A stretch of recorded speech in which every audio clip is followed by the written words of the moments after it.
All right, everybody, shalom, and welcome to the Yishai Fleisher Show, broadcasting live from Judea to the world where you are a part of it, wherever you are. I'm just trying to hit the go live on the Instagram, which takes a little bit of time, but there it goes. Shalom, everybody. Shalom. So nice to be with you. It's been a long time since I was here last time, it's been a week. But it's great to be back on, and there's a lot going on in the world, and there's a lot going on for the Holy Land.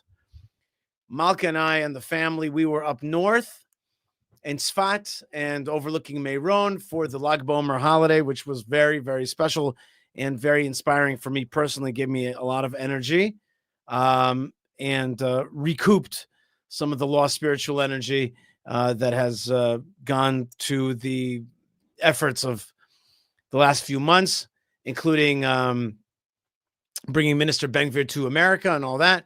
It was very intense. But now we're back and we're broadcasting, and so nice to be with you. And thank you very much to the team, my team that's here with me today.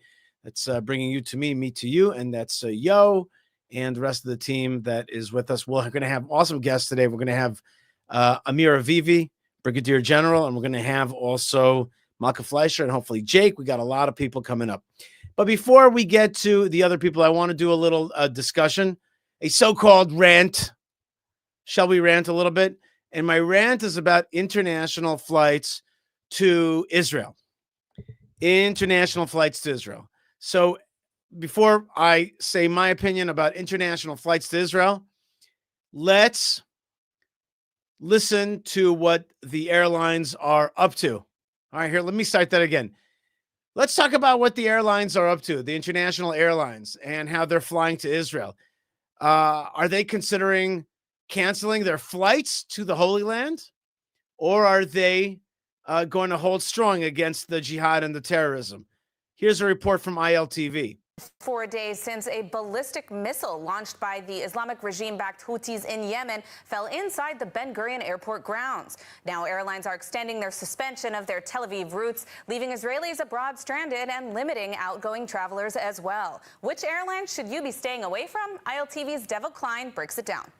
Air travel in and out of Israel is once again becoming a difficult task, with prominent European and global carriers halting flights in and out of Tel Aviv. What do these cancellations mean for Israeli tourism this summer? And what about Israelis who planned a summer abroad?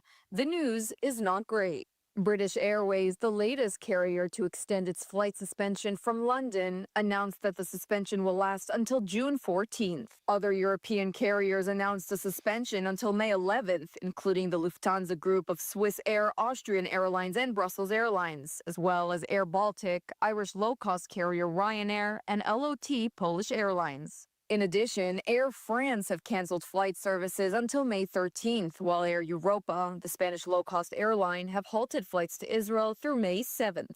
Both Air India and Iberia have paused their Israel services through May 8th. But what about flights to the U.S.? U.S. airline Delta extended the suspension of its daily nonstop service to Tel Aviv from New York's JFK Airport until May 19th, while United Airlines said it was halting flights until May 18th. Okay, so all these airlines, including Delta and United, are canceling or halting flights to Israel. And there's one that I heard especially, which kind of rang in my ear, and that was Lufthansa, the German airline. If I'm Lufthansa, right, what I'm doing is no matter what, I am flying to Israel. No matter what, I'm going to make sure that today's Nazis the jihadists and the bullies won't stop me from flying to Israel. Lufthansa should be like, no matter what, we are going to Jerusalem. Okay, no matter what. After what happened in the Holocaust, we are flying to Jerusalem. We're not going to let anybody bully us, and that's going to be our little, like, heroic moment. It's the little moment that we don't succumb to the jihadism. It's our little moment where we're like, yeah, we fight back. We make sure that we are going to Jerusalem, to Tel Aviv. That's what we're going to do as Lufthansa. It's our little hero's moment. Moreover, the rest of the flight companies, right? If I'm a CEO of United or Delta, right? I have in my office a big picture of my United or Delta airplane flying over Jerusalem. And I'm the proudest of all of my lines, of all of my directed traffic around the world, all of my various destinations. I'm so proud that I could bring to the Holy Land passengers from all over the world. Certainly from Germany. I'm going to make a little amends of what happened in the Holocaust. I'm going to make sure that Germans that want to fly to Tel Aviv, they're going to make it there. I'm going to do everything. I'm going to be like heroic. I'm going to be like, this is it. This is why my airline was born. This is the holiest line that I have. This is my little miser, my little tithe. My tithe to God is that I make sure that Lufthansa lands in Tel Aviv. That's my little tithe. That's the good thing that I do at this world. The good thing that I do. And I remember the Holocaust and I say, never again. And here's from my side, never again. And I remember the God of Israel. And I say, I want to bring people to the Holy Land. And I'm not going to succumb to the jihadists, just like Hitler sat down with Haj Amin al-Husseini. I'm not going to be part of that. I'm not going to sit down with the jihadis. I'm not going to let them control my air traffic to the Holy Land, to Israel. I'm not going to let the Jewish people be bullied. I'm not going to be part of it. I'm going to be one of the Chasidei Umot Olam, one of the righteous and the Gentiles. Exactly at this time when Israel needs me, I'm going to make sure to fly to that Holy Land. And it just angers me so much when I see, a Lufthansa or United or a Delta just quitting on coming to this land, just succumbing to the jihad. And of course, couching it in, reasonability, and we don't want to endanger anybody and all that kind of stuff. But really, you're allowing yourself to subtly boycott the land of Israel, the Holy Land, and the Jewish people and the state of Israel. You are part of that jihad when you do that. Maybe you're just afraid, right? And I can understand that because terrorism wants people to be afraid. What is terrorism? I have a definition for terrorism. Terrorism is the broadcasting of fear. And they're good at that. They have a great brand that they're teaching the world, which is to be afraid to go to Israel, be afraid to touch Israel. They bully people. They're always scaring them with their scare tactics. But if I have an airline like Lufthansa, I do everything in my power to not be afraid and not to succumb to the jihadist ideology and to just be like, never again. We're not going to do that. We're not going to cut the Jewish people out. We're not going to cut the land of Israel out. And also, we're not going to cut out the tens of thousands, maybe hundreds of thousands of pro-Israel Germans that want to come to the land of Israel. I'm happy for El Al, right? I think El Al should be like flying every line that it could, just even once a week, fly from Germany. I don't know if it's economic or not. Here's somebody writing, Samantha says, I flew Lufthansa back to the U.S. from Tel Aviv once and vowed never to fly them again. Worst flight ever. I don't know about that. I would think that they would do, a good job over there in the German airlines, and they should be loved and respected. But guys, show some guts at this moment. Show some historical knowledge, historical justice. This is your moment to shine. Instead, you are once again falling. I want to give you a little story about that. One time, Bill Gates, the head of Microsoft, came to Israel, and he's like, yeah, I'm just hanging out in Tel Aviv. I don't have time to go to Jerusalem. And I remember thinking to myself, like, wow, how much do you not have a sense of historical truth? Map making in the ancient world was based on drawing Jerusalem. Everybody wants to go to Jerusalem. It's Yerushalayim, the holy city, Jerusalem. And like, you don't have time. I don't got time. I'm like the head of Microsoft. I'm too busy. I don't have time to go to Jerusalem. I don't have the time for that. It's like, don't you have any sense of historical truth? And it's the same thing with these airlines. Like, don't you sense that this is your great moment not to succumb to the bullies? Don't you sense it? If I'm the head of an airline, I have a big picture and right behind me.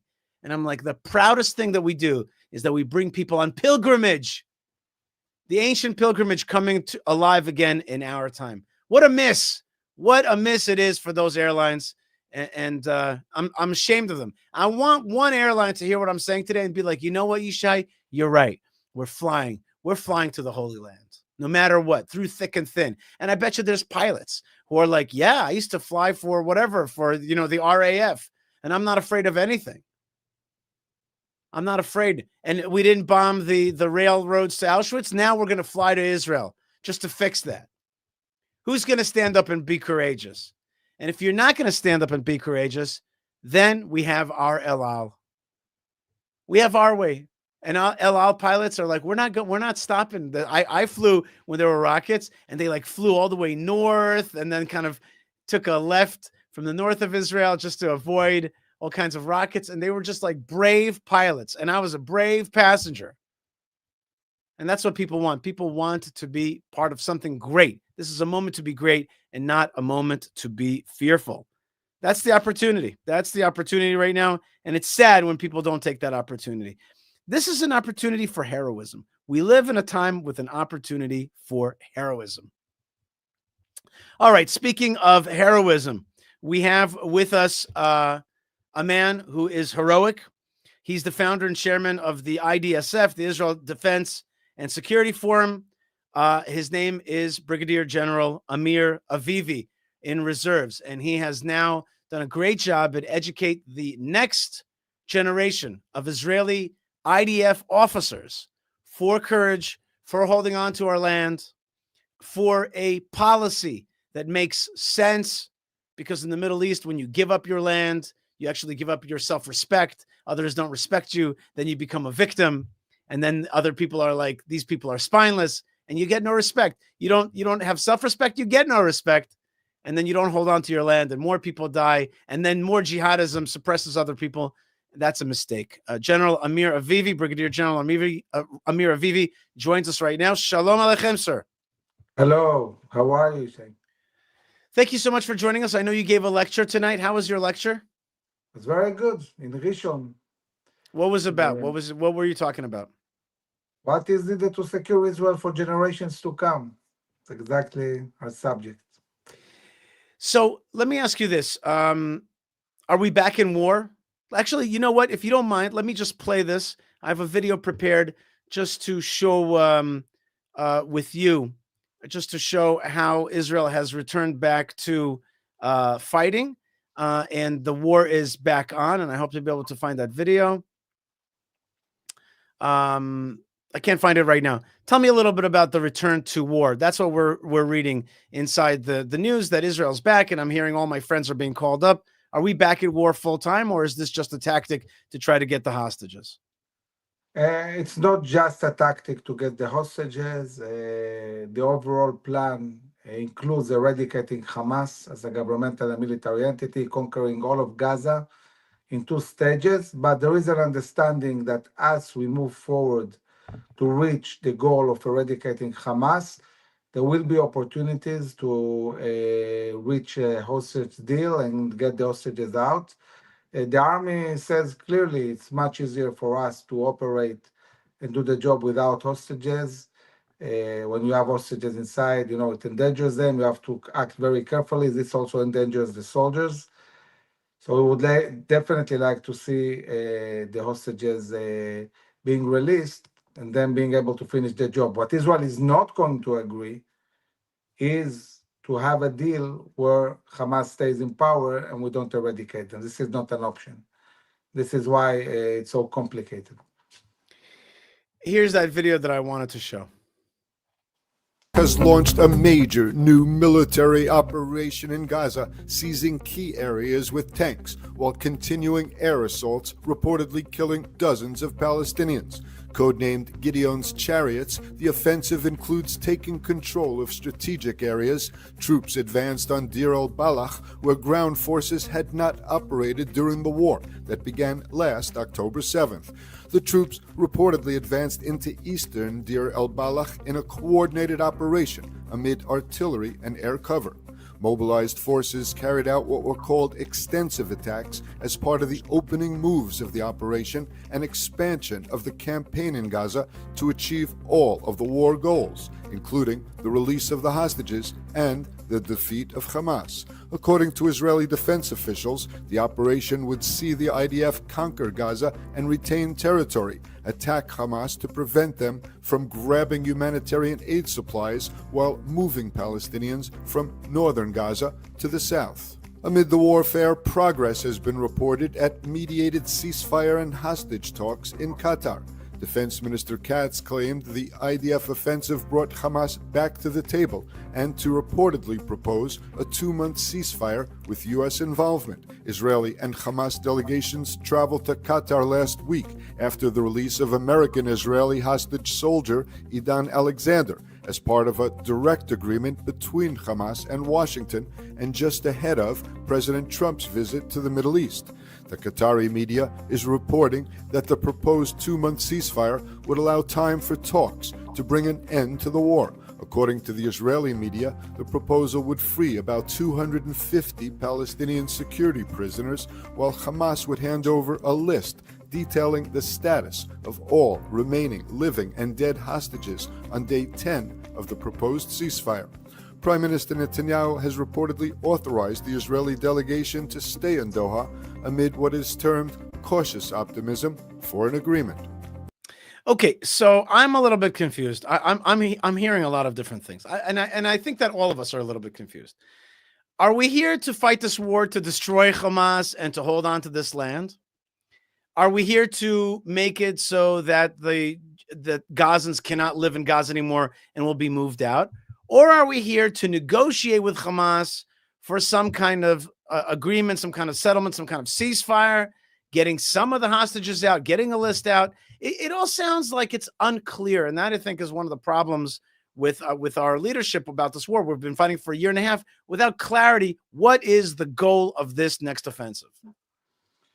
So I think that, that in the history of wars, you don't have many wars where clear goals of war have been set. In this case, there are crystal clear goals of war: to eradicate Hamas as a governmental and military entity, bring back all the hostages, and create a reality that never again there will be a terror army in Gaza. And Israel, throughout the war, hasn't changed the goals. The goals are clear, and all of them need to be reached.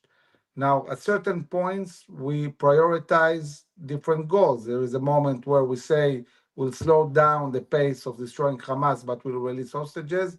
In other cases, we say, no, we'll push forward with destroying Hamas and not releasing hostages at that moment. Now, people ask me, I've been fighting for a year and a half. What changed? Why now it's different? Well, what's different?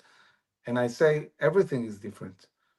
When we started the war, we started without enough munitions. We started with the understanding that we're starting offensive in Gaza, but we have to fight in the north. We have to keep the forces fresh in order to move them afterwards to the north. We cannot really concentrate just on Gaza.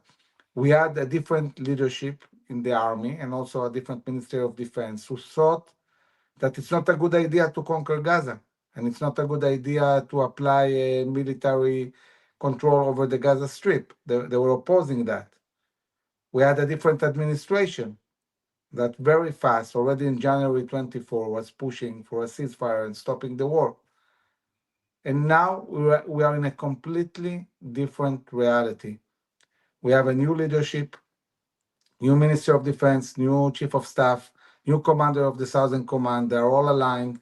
They understand that Hamas needs to be destroyed completely, that we need to conquer the area, and they are not afraid to talk about military occupation, about controlling the humanitarian aid, about dealing with detaching Hamas from its society and from the humanitarian aid. We have a different administration. We have plenty of munitions. Everything changed. And now we can really, really focus on the Gaza Strip and really push 3 main efforts that can help us, both eradicating Hamas and bringing back the hostages. One is completely destroying the leadership of Hamas, and we're doing that systematically. From the moment we went back to operate after the last ceasefire, in the first attack, Israel wiped out almost all the civil leadership of Hamas.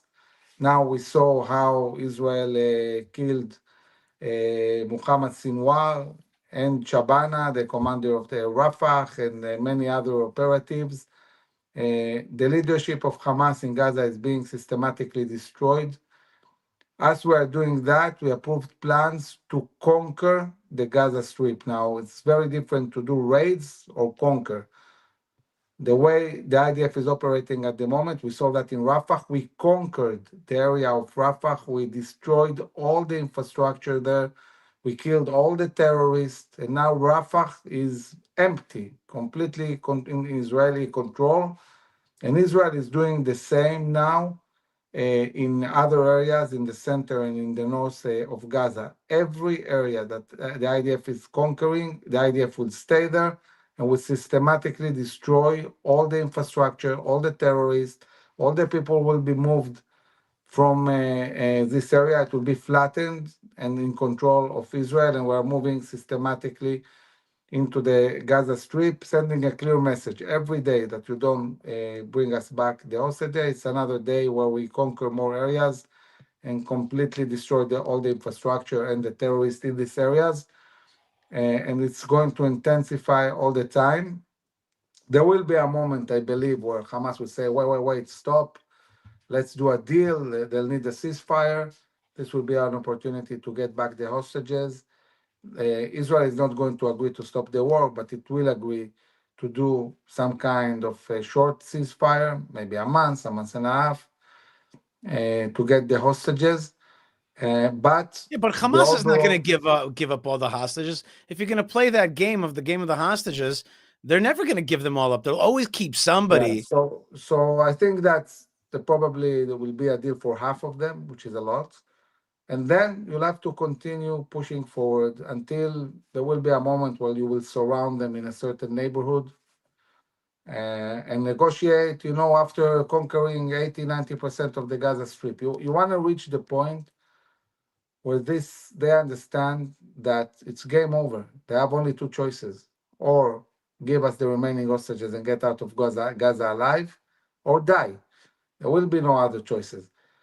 And I think that I see a resolution both in the army and in the government to reach the goals of war. And yes, unfortunately, we have part of the media and a small part of the society that is, trying to stop the war, saying it's just about the hostages. It's not about, winning the war. It's not about destroying Hamas. And this is not the case, because Israel, yes, has a responsibility for the hostages, but also has a responsibility for the whole society and for the people who live in the surroundings of Gaza and for our soldiers and for all those who paid with their lives, to defend the state of Israel. We Absolutely. have to win this war decisively. And We for have the to reach future and all for the our goals. children and for the next people not to become the hostages. Right, exactly. You cannot let Hamas rebuild itself. And By and the and, way, and I was with Minister Ben Gvir in the United States, and he had a great line that I thought was very nice. He said, if I was one of the parents, I would act like them. But I am a parent. I'm a parent not only to my children, but to the whole Israeli society. I got to make sure that this doesn't happen again to the next child and to the next person. I got to protect those people. I thought that was a good way of saying it. yeah, definitely. And it's really clear that any member of family of a hostage, will say we have to do everything to get them out, and we do. But we also have to reach, all goals of war, because if radical Islam wins, meaning if Hamas stays in power, this is not going to just impact what will happen in Israel afterwards and the way we'll be perceived in the Middle East. This is going to impact the whole Middle East. This might bring a collapse to moderate Sunni states. So when people talk about the prospect of signing a peace agreement with Saudi Arabia, normalization and so on, the Saudis are saying to Israel in a very clear way, you need to destroy Hamas, you need to win Right. this war. They are not going to normalize relations before Israel wins decisively the war in Gaza, because the Muslim Brotherhood doesn't only endanger Israel, it also endangers them. And they want to see a clear victory, and they cannot allow themselves doing peace agreements while there is still a war. They want to see an end to the war, but not a surrender. They want to see a decisive win. So you told us something that's important. You said to us that the situation is different. We don't have as much of a northern battlefield right now. There's new commanders in Southern Command. There's a new defense minister, and there's also a new American president. Those are very important points. However, there was some lack of clarity this week. The Americans are providing all the artillery and all the armament that's needed, and that's amazing. Not like we had under President Biden. They're not telling us to stop the war, quite the opposite. They're saying take care of the war. And also President Trump has hinted many times this war should have never happened because we should have never given away this land. But at the same time, there is another change that's happening, and that is the closeness between President Trump and Qatar. And Qatar is an overt supporter of Hamas. They have said it every which way. They support the hostages, taking the hostages. They support October 7th war. They support every aspect of it. And they say it through their mouthpiece, which is Al Jazeera. And here comes the president of the United States. According to the White House, they signed a deal. President Donald J. Trump secures historic $1.2 trillion economic dollar commitment in Qatar. And so was this a victory for Hamas, Muslim Brotherhood, and jihadism, the relationship that President Trump made with Qatar? Did you hear in intelligence forums that like the Hamas and their friends are celebrating at this moment? I don't think that Hamas would have come a day after this visit to the table to negotiate the release of hostages if they were celebrating. I think that they expected that maybe in this visit the president will stop the war in Gaza, will call for a Palestinian state. They had different ideas. He refused to meet Abu Mazen. He didn't talk about a Palestinian state.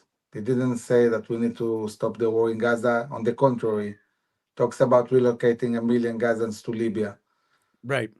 So they're very unhappy from the results. But I think that, Israelis, that they tend to look at the American policy just through Israeli eyes. Like everything America does is, has to do with Israel. And it's not the case.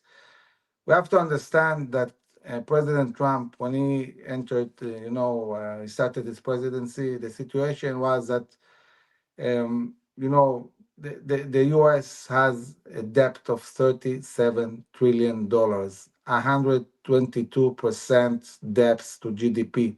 That's almost double than Israel. The U.S. has, a gap in its trade of almost $1 trillion compared to what it exports, compared to what it imports. And there is inflation. The dollar, I remember, I think 25 years ago when I bought my first apartment, the dollar was 4.3, 4.5 shekels. 25 years later, it's almost 3.5. It's unbelievable. If the American economy was healthy, probably the dollar would have been now 8 or 9 shekels. So I think there is a big concern in the administration about these economical issues, and this is why this trip was mostly about signing big agreements and bringing, money into the U.S., but it was also about sending a very important and clear message to China and Russia. We are back in business. We are the bosses here in the Middle East, and especially talking about the Sunni world. I think this act, of involvement and leadership was very, very important. Having said that, I'm very disappointed with the decision not to continue attacking the Houthis and leaving us alone to deal with this. Don't think it's a good decision. And we're following, the talks with Iran, expecting them to explode at a certain moment and hoping that the president will realize that there is only one way to deal with them. And this is a massive airstrike on their nuclear sites. So you are saying that the Qatar agreements are necessary for American economy, but you do recognize that the Trump move towards complete alignment here in the Middle East with negotiations with Iran and the cessation of attacks on Yemen are not the way to go, and we have to defeat this jihadism instead of kind of accepting it as a fait accompli and making a separate peace with it. No, we have to keep fighting them. But here's my This question. is what I said. I'm very unhappy about the Houthis, and I think we have to attack Iran, and we have to do it together. Okay, now I'm going to ask you a tough question because I see that you're handling tough questions very well.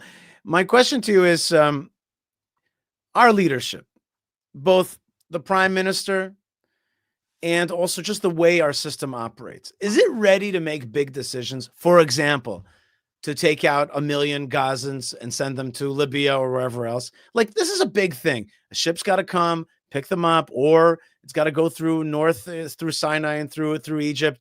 Like, is there the will to take care of business? I have heard Prime Minister Netanyahu talk about Iran.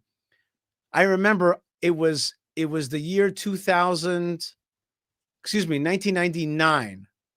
I was a stagiaire. I worked at APAC in Washington, D.C. And I heard him speak about the challenge of Iran. Same prime minister, same country, Iran. And that was more than, that was like almost 30 years ago. And so it's like, are we going to actually make those changes? You get a green light from President Trump. He's like, take care of it. Yeah. Here's my vision. He released a video showing how he thinks Gaza should look like, right? But it doesn't happen. And the sense is that Israel is not ready to take on those big grand steps. It's not ready to put 1 million Gazans on some kind of boat and send them to a different place. It's not ready for that kind of level of change. It's not ready to take on Yemen by itself. It's not ready to take on Iran by itself, even if it could. So that's my question to you. Do you know the leadership? You know these people intimately. You know what they're capable of. Is our country capable of, let's not call it radical, but revolutionary changes in the situation in the Middle East? Are we capable of making those big changes? So I can tell you from deep knowledge, first talking about Iran, that Israel is in full readiness to deal with the nuclear sites of Iran, even if we need to deal with this by ourselves.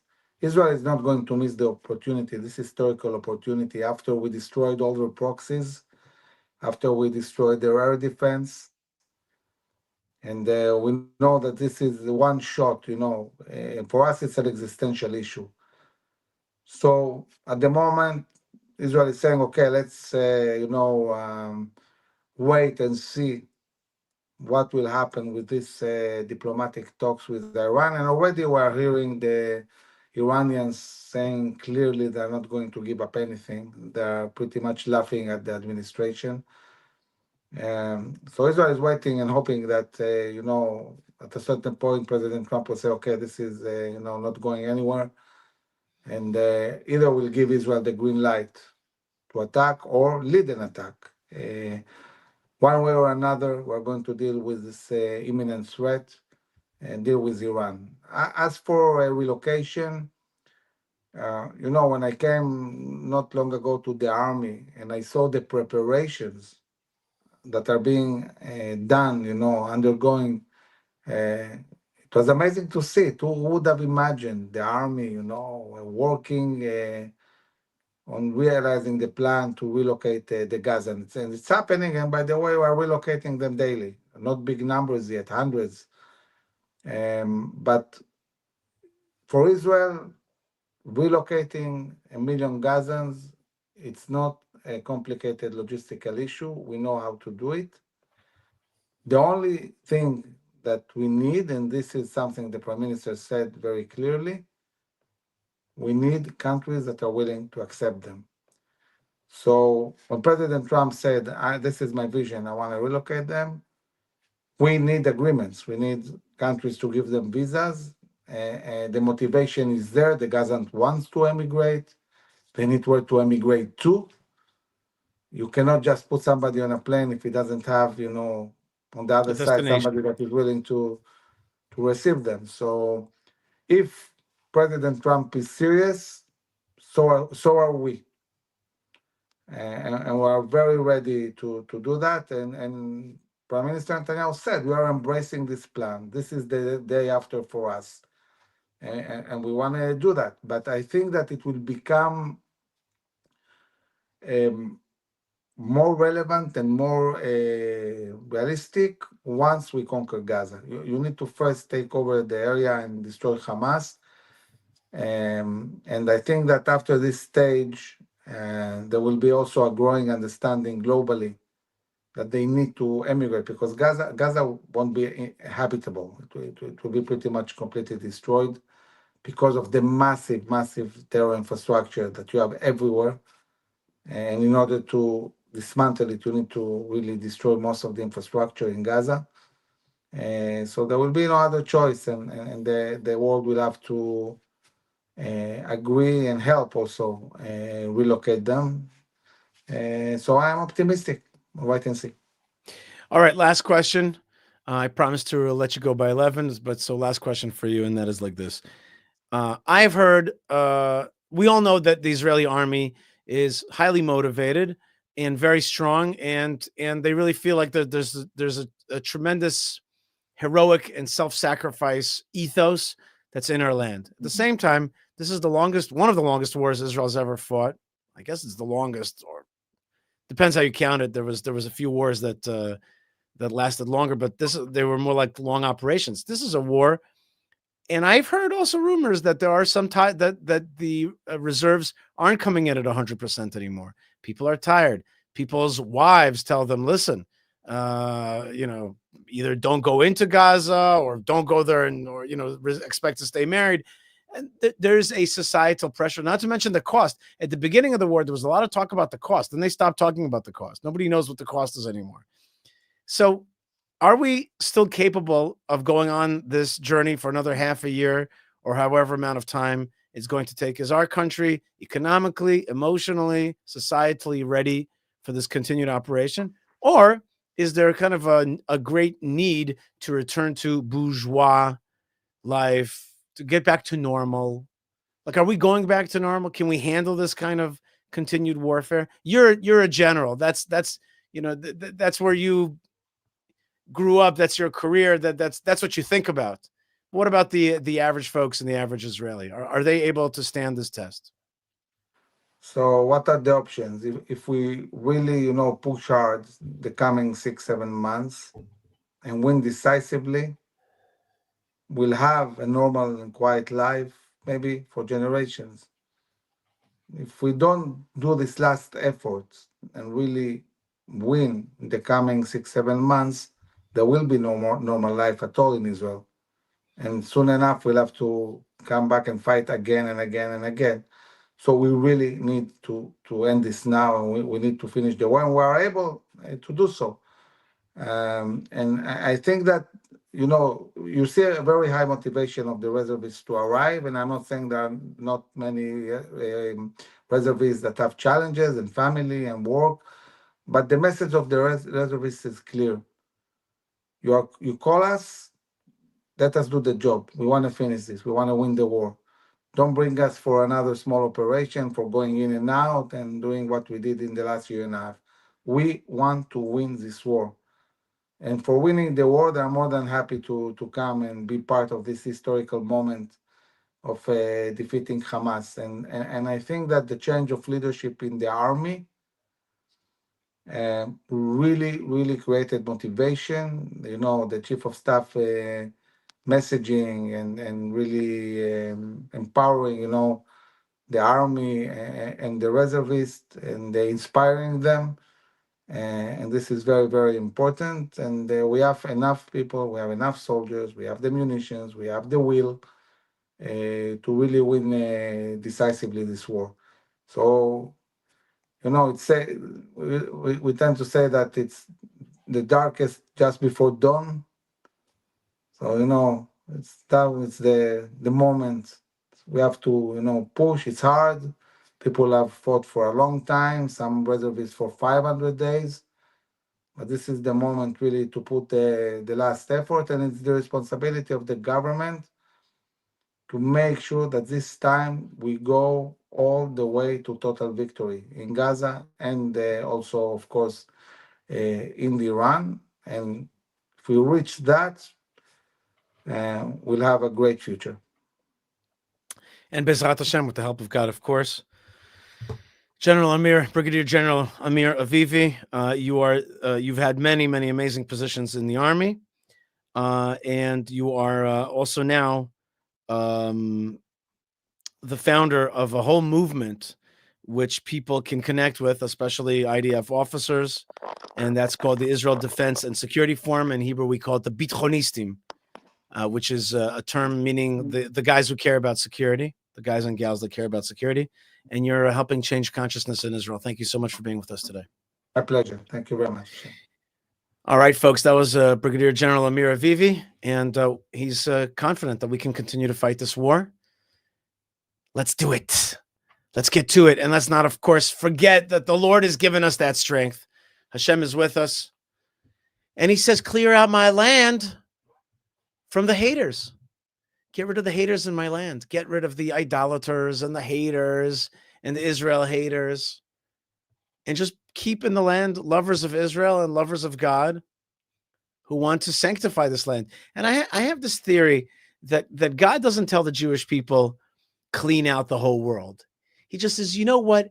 Just give me my cubicle. Just give me my little space in this world, which is the land of Israel. Give me a little bit, and you'll see that the whole world is going to get cleaned up. Right? It's like funny. It's like, just give me my Jerusalem. Just give me the land of Israel. And you'll see, as our sages tell us, that one day the whole world is going to be called the land of Israel, and the whole land of Israel is going to be called Jerusalem. But the first step, clean it up. Take away the haters. Take away the idolatry. Take away the things that make this land darkened. And there'll be amazing light in Israel and in the whole world, And I also want to thank all the people who are blessing the Jewish people. And there's so many people, for example, Daylight from Germany, who has given us a super chat, and he writes, love from Germany. That's right. That's right, love from Germany. And you tell that Lufanza to keep flying that route to Jerusalem. Keep telling them. And I want to thank you very much. And don't forget, folks, if you want me to read your comment, and if you want to send a blessing this way, please super chat it up. Super chat it up makes a big difference. All right. We're having a lot of fun, and there's a lot of comments out there from all over the world. Thank you very much. And somebody just wrote on X, super interview. Thank you. I also thought that was a good interview. And I get a lot of messages from India. India loves Israel. Long live Israel. I want to tell you, I have not been to India yet. I got to get to India. And I have been to Lebanon. And Fadel says, Shalom Yishai, love Israel from Lebanon. Amen. Fadel, God bless you. And I myself very much want to visit Lebanon and Syria again. And it's Lebanon. I have not been to Syria. And I'd love to visit India. It's really time for me to get out to India as well. I got to connect with more of those pro-Israel folks around the world. There is one pro-Israel person that I am very connected with, and that is the person that I actually got to marry because of our shared love for the land of Israel. And so I am very happy to welcome Malkah Fleisher to the show. Malkah Shalom, please unmute thyself. Unmute thyself. Am I unmuted? You are now unmuted. Then good luck to you. Yes. That's right. I might regret it. No, I won't regret it, Malkah. Do not worry. Malkah Fleisher, did you hear my interview with Amir Avivi? I did not get to hear your interview with Amir Avivi, but I'm sure it was very good and very pertinent. These are times in which we're really looking to understand a little bit of what's going on. It seemed anyway easier to understand what was going on with the war in Gaza a few months ago, when we would be getting regular news updates and we could see what was going on in different battles. And even when news wasn't always so great, at least we kind of understood what's going on. Now it all seems to be not behind a curtain, but hidden from us a little bit. So it's It's nice. Oh, bless you there. Oh, Little I was on allergies. camera Look, your sneeze. camera. Yeah, your camera was very interested Thanks for in following me, Mrs. Camera. that dramatic moment. Yeah. That's right. Well, you know what? I gave a chance for people to bless me all over the world. That's true. That's Well, nice. it's allergy season. You know, we could talk about the future of warfare and what's going on with Qatar and geopolitics, but it's allergy season here in Israel. And that is something that people need to know. And over Shabbat, it was super duper hot. And a lot of allergies were also kicked up because there were a bunch of fires all over the country, but not the kind of fires that we were dealing with a few weeks ago, which were arson fires, but rather nice fires, happy fires, fires lit by Jewish people in a contained manner on purpose to celebrate the life and the legacy of Rabbi Shimon Bar Yochai. That's right. So That's we right, went Malkah. we went up to the north. Awesome, like I don't know, 25% of Israel went up to the north to go celebrate and to hear music and to think holy thoughts and to try to get close to Meron or to go to Meron. And you've been a little sneezy since then, Yishai. That's right. I have been a tad sneezy. It's true. I have been a tad sneezy. And we did have a very special time in Meron, Malkah. And I want to show you some videos from there. Okay. About Meron. I just got one video that it was kind of hidden, but now it has returned to me. Here's the first one. This is on the way to Meron. Here's a police officer directing traffic. Okay, let's see. Serious business.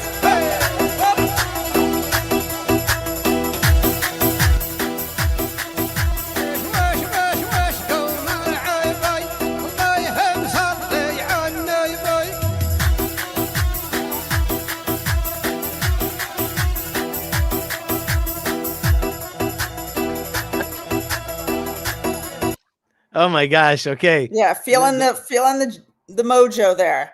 Yeah. Rabbi Shimon Bar Yochai. That bus driver, that police officer was making those bus drivers happy. And here's a different kind of music that happened in Meron as well. And this is something that I recorded in Tzfat as we were looking at the sun setting.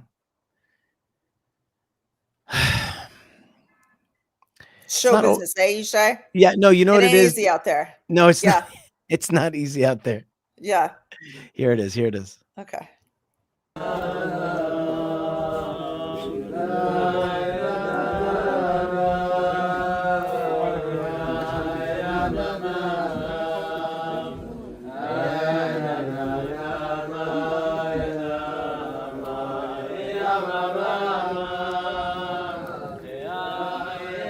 Shabbat Shalom from the tomb of the Arizal and other righteous great people here in Tzfat, overlooking the tomb of Rabbi Shimon Bar Yochai in Meron, which we celebrate his passing today on Lag BaOmer in the land of Israel. Shabbat Shalom. That's good stuff, huh, Malkah? Nice. Yeah, absolutely. That's absolutely. Look at that. That's the mountain right there on the right side. That's the Meron mountain, and on kind of you could see a little bit underneath the peak, not the one to the right, but a little bit to the left of it. Underneath there's a town, and that's where Rabbi Shimon's buried. Great little area. That's awesome, and that was. Thank you very much for going with me up there and with the family. Yeah, that was it was special. so nice. Yeah, it was really, really special. It was a beautiful spot. And thank you to the Hoffman family for being so awesome and letting us visit with you. Thank you very much. By the way, speaking of singing and of going to special places, here is Adon Alexander flying home to his home in America. Wow. And singing with passengers. Check this out. No,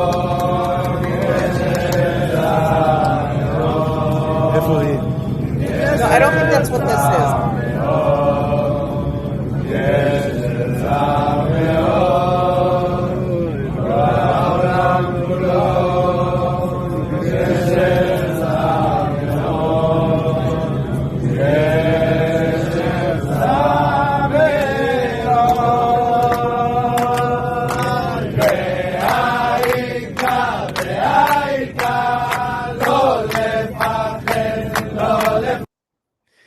That is an awesome Actually, flight. Yishai, that was not Adon Alexander flying home. That was a video that was taken on the plane when his parents, who were notified suddenly that their son was going to be released by Hamas, they got on a plane. And when the plane found out, the plane load of people found out that the Alexander parents were on the plane, they were singing to them as they were getting ready to receive their son back after more than a year and a half of horrible captivity. Okay, thanks for clarifying that up. Yeah, sure. Malkah, you and I were at the wedding Yes. of Ziv Abelo, the son of our good buddy Avi Abelo. That's right. And Avi himself is a podcaster and a real lover of Israel. And they had to, during the chuppah, they had to pause because Army personnel carrier helicopters were flying over the chuppah. Avi's son merited to marry the daughter of a very esteemed rabbi in Gush Etzion. And the wedding was an incredibly beautiful wedding and a big, big mazel tov to the Abelo family. And it was just an interesting juxtaposition. It's even as we're still in this war, we still see these like pockets of real sweetness and real normalcy, even more than normalcy, like elevated normalcy, Right. These like very beautiful moments. The sons and daughters of Israel are still getting married. They're still, buying pots and pans and furnishing new homes and partying with their friends. And it's really great. Yeah, and also mentioning the praying for the soldiers and for Absolutely. the hostages at the There's wedding. been a lot of that. Yeah. Let's take a look at a little video you shot from the wedding. Sure.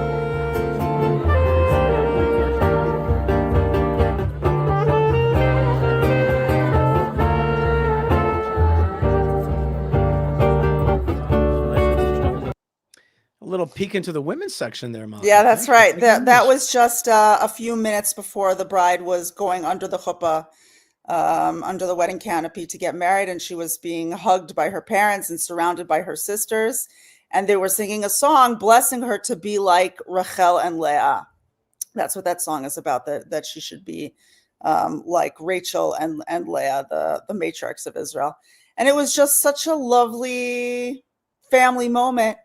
And I really wanted to share it with all of you so you could see what being a Jew in the land of Israel really looks like. CNN and MSNBC and even all the other guys who are maybe a little more favorable, they paint a certain picture of what life is like here. But I want you to understand that there are, that we're just a family living on our land and going about our way of life the way that we've done it, the modern way, I guess, from what we've been doing it for 4,000 years.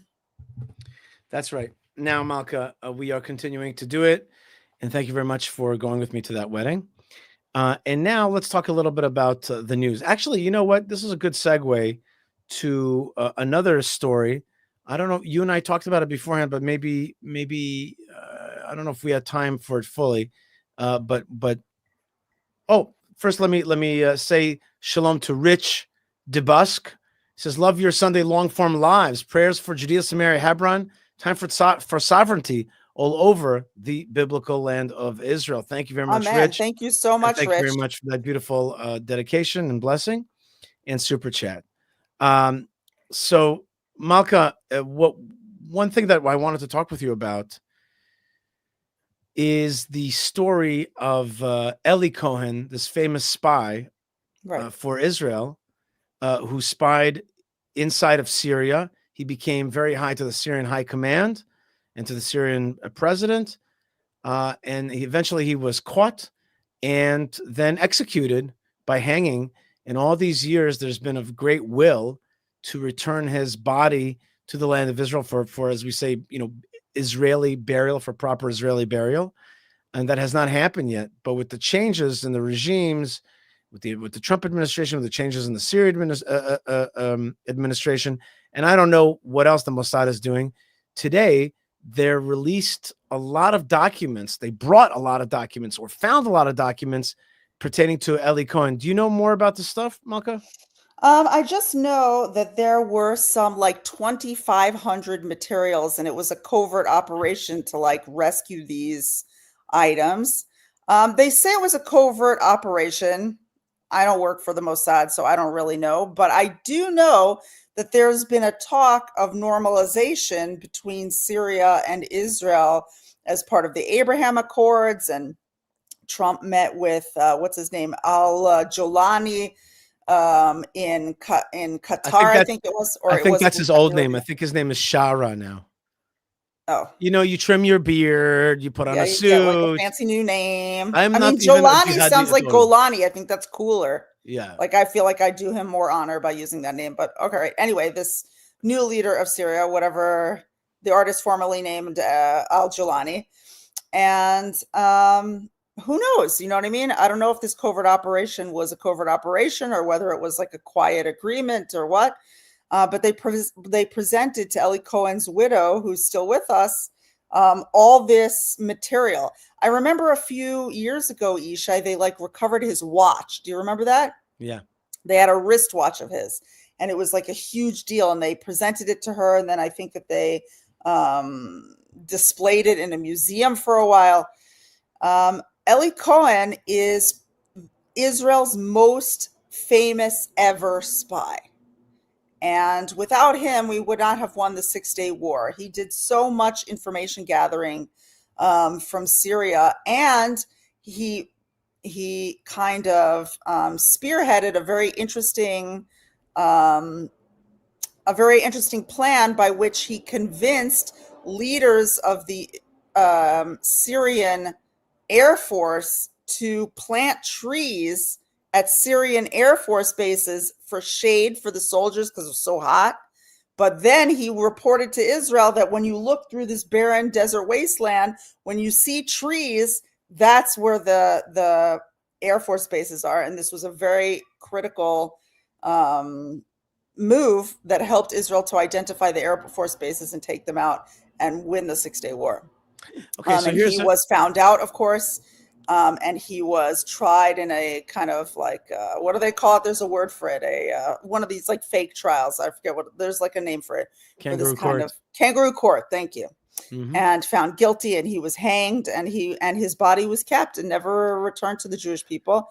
And as you can see with the issue of the hostages and even the bodies of the hostages since October 7th, it's a very big value in Israel to return people and especially soldiers to proper burial, to proper Jewish burial amongst the people of Israel and the land of Israel. So it would be very significant and meaningful to the Jewish people to get him back.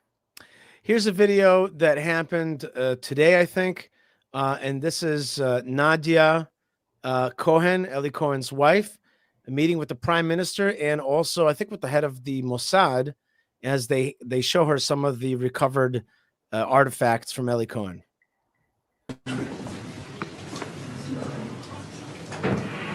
מציינים היום 60 שנה לעלייתו של אלי, הגיבור של עם ישראל, לגרדום בדמשק. Today we're commemorating 60 years since he was hanged in Damascus. ולקראת היום הזה עשינו מבצע מיוחד. And to greet this Memorial Day, we did a special mission של המוסד, של מדינת ישראל. Of the Mossad and of the state of Israel.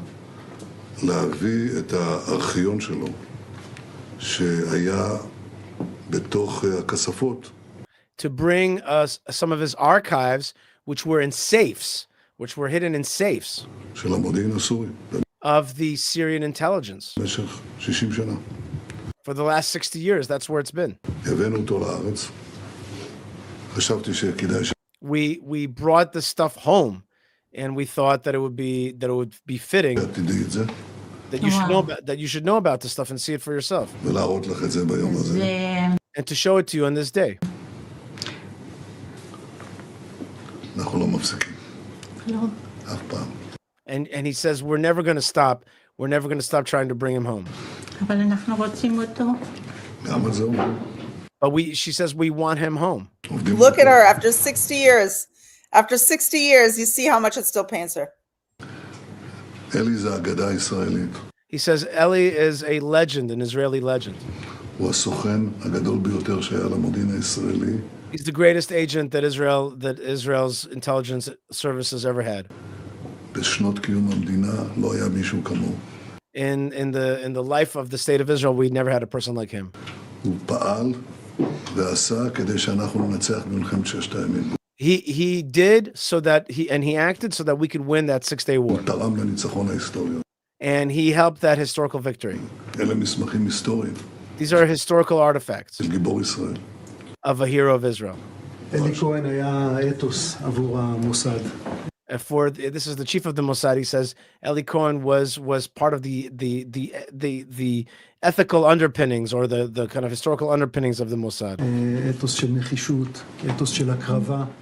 A self-sacrifice and of nechishut is striving. מוכן באמת לסכן את היקר מכל. And he was willing to sacrifice the most important of all, his life.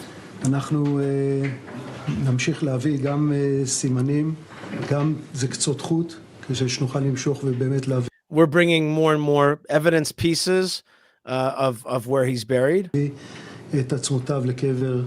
so that we could bring his bones to burial, Israeli burial, a proper burial. בישראל.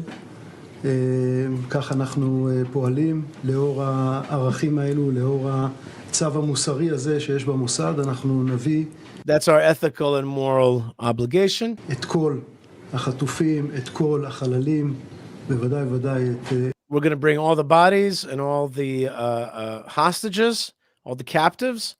And so he's connecting it to a kind of political situation right now. אלי כהן, שזה אנחנו היום מציינים 60 שנה לעלייתו לגרדום. And today we commemorate 60 years since he was hanged. זה קריטי עבור כולנו. זה משהו שנמצא אצלנו בלב. אנחנו נמשיך לעסוק בזה בנחישות ובהתמדה כדי להביא, כמו שאמרתי, את כולם. מי שנמצא בעזה ומי שנמצא בסוריה. This is in our heart, and we're going to continue to work ceaselessly to bring all those people who are buried in Gaza or people who are buried in Syria to bring them back home. ויש אנשים שנמצאים במקומות נוספים בעולם. אנחנו צריכים להביא את כולם לארץ ישראל. And he's hinting that there are people around the world, Israelis around the world, Jews around the world that need to be brought. And she says he deserves it. Eli Cohen deserves to be brought home. עברו 60 שנה. Okay, so there you see the pictures. And this was all hidden in some kind of safes in the intelligence of the Syrian intelligence.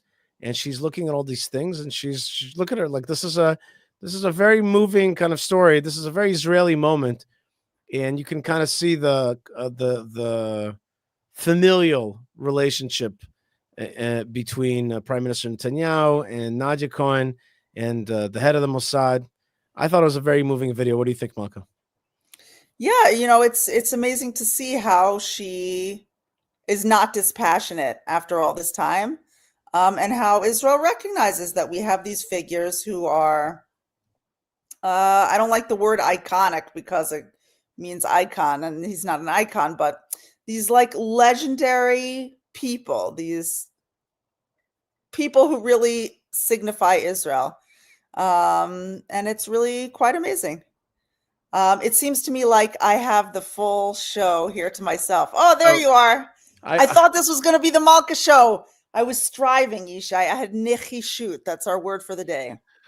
But Malkah, there's a mosquito in my studio here, and it's flying in front of my eyes, and it's biting me, and I'm just like I'm doing a live show, and for a second I wanted to take myself off the screen so I could find it. And And I've yet, like the Israeli army with Hamas, Yeah. I've yet to totally destroy it. It's But more I of am. a, it's a But I want you to know there's. multidisciplinary operation. That's right. That's right. That's right. There is a different president, and we're ready to. Yeah. We have all the weaponry necessary. We have everything we need right now. Yeah, to we take care have of to go this. ahead. Yeah, but in Get the her done. meantime, the mosquitoes biting my legs. Anyway, Malkah, there's one more segment that you wanted to talk about. Yeah. So here, Malkah, you should get your own show. Snap. Mondays with Malkah. Thank you, Sapphire. What about there's Mondays with Malkah? That sounds That's good. cute. Yeah. All right. What else did you want to talk about? Yishai, I just wanted to, we got to talk about Meron and some of the nice things that are happening. And it's really important to me on your show that we don't just talk about the things that require a lot of hardcore analysis and, being driven by a mission of trying to conquer enemies and deal with enemies. And that it's very important for me that on your show and for our listeners and viewers, that we make it more clear, that it become more obvious that the people who are here with us, the people who are viewing the Yishai Fleisher show live on Sunday, understand that they have friends around the world who think exactly like them. Mm-hmm. People who really get it, people who understand who the Jewish people are, what our purpose is, understand the incredible centrality of faith and the absolute necessity to dig your fingernails in and cling on to that faith, come what may. Oh, did you get it? No. Darn. Anyhow, what I was trying to tell the people in my moment of passion is that I appreciated the boom. I thought you were just really agreeing with me. I am always, big clap. But anyhow, I want you to play this video, Yishai. These are not just two guys, okay? These are not just two kindred spirits, like-minded souls. These are titans of... Who are you referring to? I am referring to Jordan Peterson and Douglas Murray. Both great minds, both great spokespeople, great advocates. These are people who think for a living and speak for a living. These are people whose integrity and capability are not questionable. Mm-hmm. And I want you to see an unbelievable moment that they had together when they were talking about what's going on in the Middle East, which is what your show's about, right? Yishai, we're talking all day long about what's going on in the Middle East, what's going on in Israel, and they were talking about it too. And I want you to see what they had to say about it. Book ends, I guess, on a quasi-theological note, right? It seems to me that the underlying conclusion that you drew, having admitted to the existence of evil, let's say, in a theological sense, at least technically, right? Because it's a language that expresses that landscape. It's at least that. Yes. And it is a pointer to the opposite, right? That's the thing. To say it again about contending with evil is once you admit to its existence, especially in its lowest forms, you're forced to grapple with the fact that the opposite exists.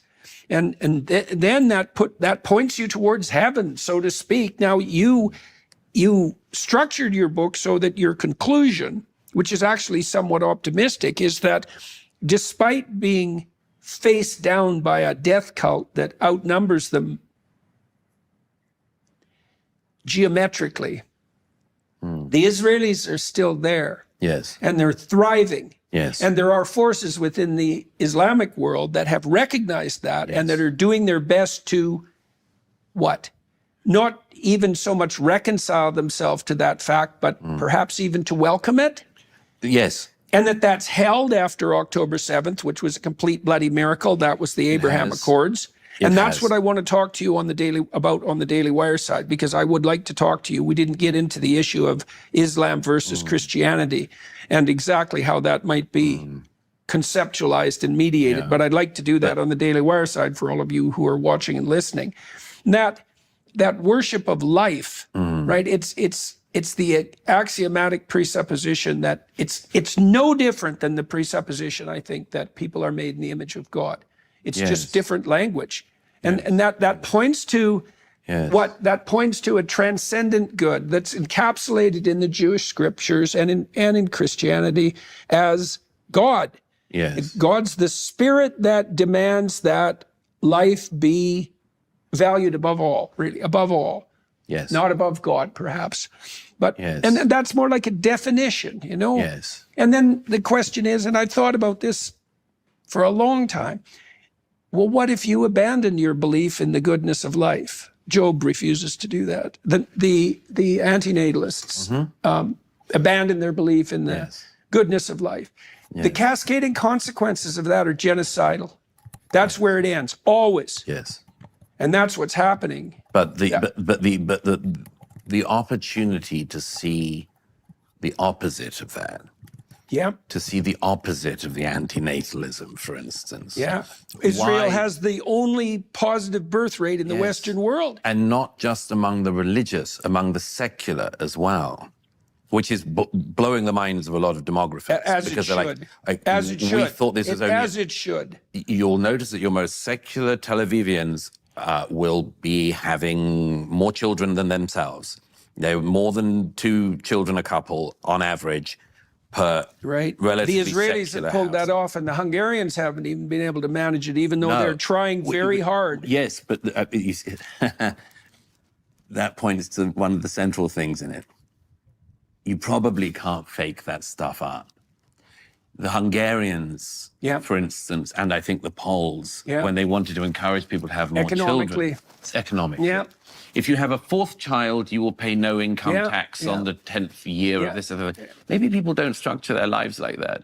Why is it that... So there's an anti-Marxist thing to say. But how about if... I mean, look at the difference between a Hungarian couple who are working out the tax break advantages of having a 4th child, but deciding not to have a 2nd child, versus an Israeli family in a war zone still creating life.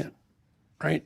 That's not a tax incentive thing. No. That is at a far, far deeper level. Right. And it is to do with a commandment. It is to do with a commandment. And, you know, I would just add one other thing to that, which is I was talking the other day with a friend, a biblical scholar, and he said, you know that that famous quote on the walls of the UN, the quote from Isaiah, and he shall judge among the nations, and he shall rebuke many people, and they shall beat their swords into plowshares, and their spears into pruning hooks. Nation shall not lift up sword against nation, neither shall they learn war anymore. Now that's a magnificent sentiment, of course, and who wouldn't want to follow it? But the thing that I just realized is, look at what comes before it. Let us go up to the mountain of the Lord, to the house of the God of Jacob, and he will teach us of his ways, and we will walk in his paths. For out of Zion shall go forth the law, and the word of the Lord from Jerusalem. Right. That's called a precondition, Douglas. You don't get the idea of war being no more, or peace breaking out among nations, unless the word goes out from Jerusalem. Yeah. You can have one, but you can't have it without the other. That's right. Yeah. All right, sir. For those of you who are going to follow us over to the Daily Wire side, I'm going to talk. All right. So that was a magnificent piece. You could see the emotionalism there. I think the reason that you wanted us to play that is so that people could really see how these two world-class intellectuals are moved by the idea of the prophet Isaiah, right, from a long time ago, and they're reading about this idea that the world is going to come to peace, and people are going to take their weapons and turn them into plowshares. That's only going to come up when they first recognize the God of Israel and come up to the God of Israel and to Jerusalem. Right. These are intellectual giants, these men. And when you boil down the conversation about Israel and where it's been and what it's gone through and where it's headed, they come down to one fundamental understanding. We will not have peace until the law comes out from Zion. It really moved me to see them get it so simply, right? Not through tons and tons of cerebralness, but just understanding A plus B equals C.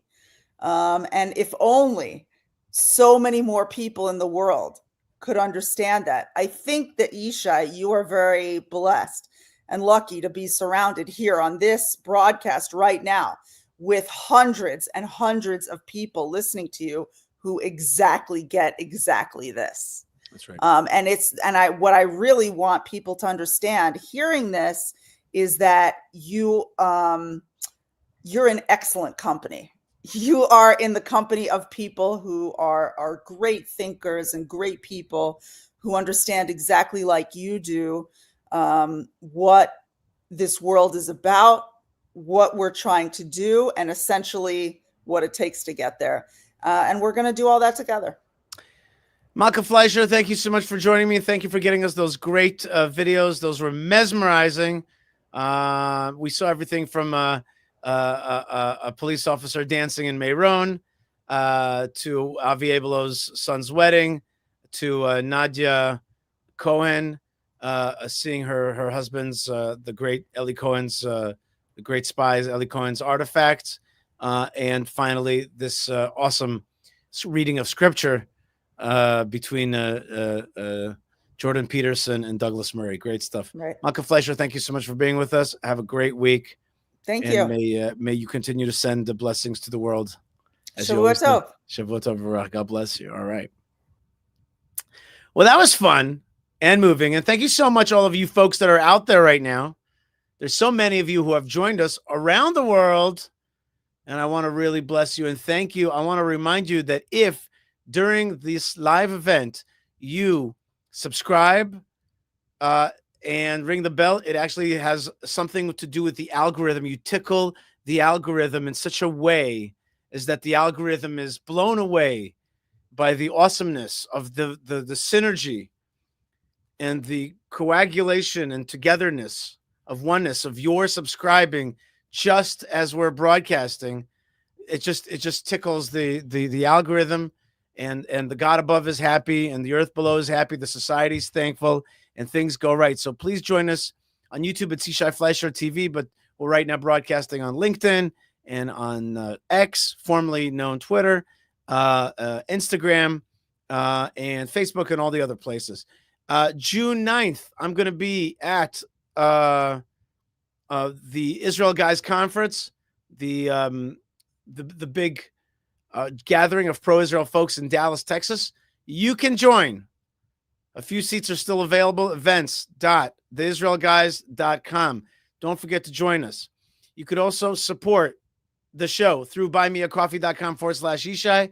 I need your coffee. It makes a difference. Your coffee's so good. Please make me some coffee, and it changes our whole thing, and we appreciate it so much. We have so much that we have to be doing, and so your support really helps. And also, if you believe in our mission, then go to fightforisrael.org, fightforisrael.org. Lastly, Yishai at YishaiFleisher.com is a way to write to me. And one thing that I want to recommend is that, yes, I can sometimes come to your community and speak for your congregation. Write me an email, Yishai at YishaiFleisher.com. Right now, June 14th might be available for the next few hours. And I'm not joking. I think that I've opened up June 14th as a day that I might be for Shabbat somewhere in America. And so, or somewhere else. If you want to write me to invite me to your community, that would be great. And I'd love to spend time with you. Yishai at YishaiFleisher.com. Okay, we are joined now by the one and only Jake Bennett, international man of mystery and defense of the Jewish people. Jake Bennett, shalom and welcome to the program. Shalom, Yishai. Pleased to be with you. Your mic is set way too high, bro. Let's see. And also moving the mic around. Let's see. Let me hear. How's that? It's still too high. It's Still too high. So lowering it, does that work? I'm gonna let you work a little bit with the mic because I've muted you for a second because I need you to go to your settings and lower your mic settings, your input settings, and give me a little bit more overhang over your head. That would be nice. So we get. Oh, there you go. There you go. And I like those glasses. Let me hear you now. Let me hear how you're sounding. How are you? Wait, I haven't figured out. All right, no problem. No problem. That's why I can carry the show. I can keep going. No problem. I'll just decide on, you know what? While you're playing around, let me do a little video that I did this week about Jerusalem going up. Let's watch together Jerusalem going up. Jerusalem is going up. It's going up. It's going up. There it is. Oh, look, let's go behind here. And yeah, it's going up. See, it's going up. The reason it's going up is because it wants to get closer to God. Not in a Tower of Babel, fight God type of thing, the Tower of Babel, whatever they call it. No. Everybody wants to come here. Everybody wants to find a place to live here. Everybody wants to come here on the 3 pilgrimages. People want a place, and so the Jerusalem has to go up, and it has to have great views, and it has to connect people to what Jerusalem is, which is the spiritual capital of the world. And the state of Israel would do well to promote and brand and market Jerusalem as what it is, the spiritual capital of the world that is going up and getting closer to God all the time in every which way. God bless you and shalom. I shot that when I was in Jerusalem this week, and I really saw that Jerusalem was going up and up. Jake Bennett, how are we doing? Let's see. I found where the setting is. Is it still too high? It's a little too high still. Okay, just but now bring I it know down how to just fix a tad more. Just a tad more. Good. That's your. Okay, how's that? That's good. All right, that's getting there. Good. Let me hear you. 1, 2, 3. Okay, 1, 2, 3. Testing. How's Not that? bad. Not bad. Not bad. We're Good. Okay. Good. How does it sound for you? Oh, delightful commenters around the world.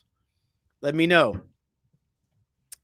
Levia writes, "We don't care what the world thinks," but I don't know what she means with vis-a-vis the audio. I don't think that's what she's talking about. I don't think that has to do with my mic. All right, Jake, here we go. I want to talk with you about Qatar. Okay, let's talk Qatar. There's a fact sheet right now that the White House put out,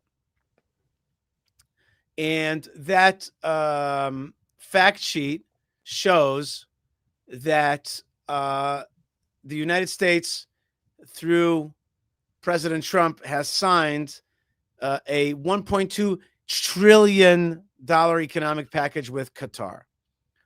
And a lot of people are upset about this because we all know that Qatar has been complicit with Hamas in every which way. They are pro-Hamas. And not just Hamas.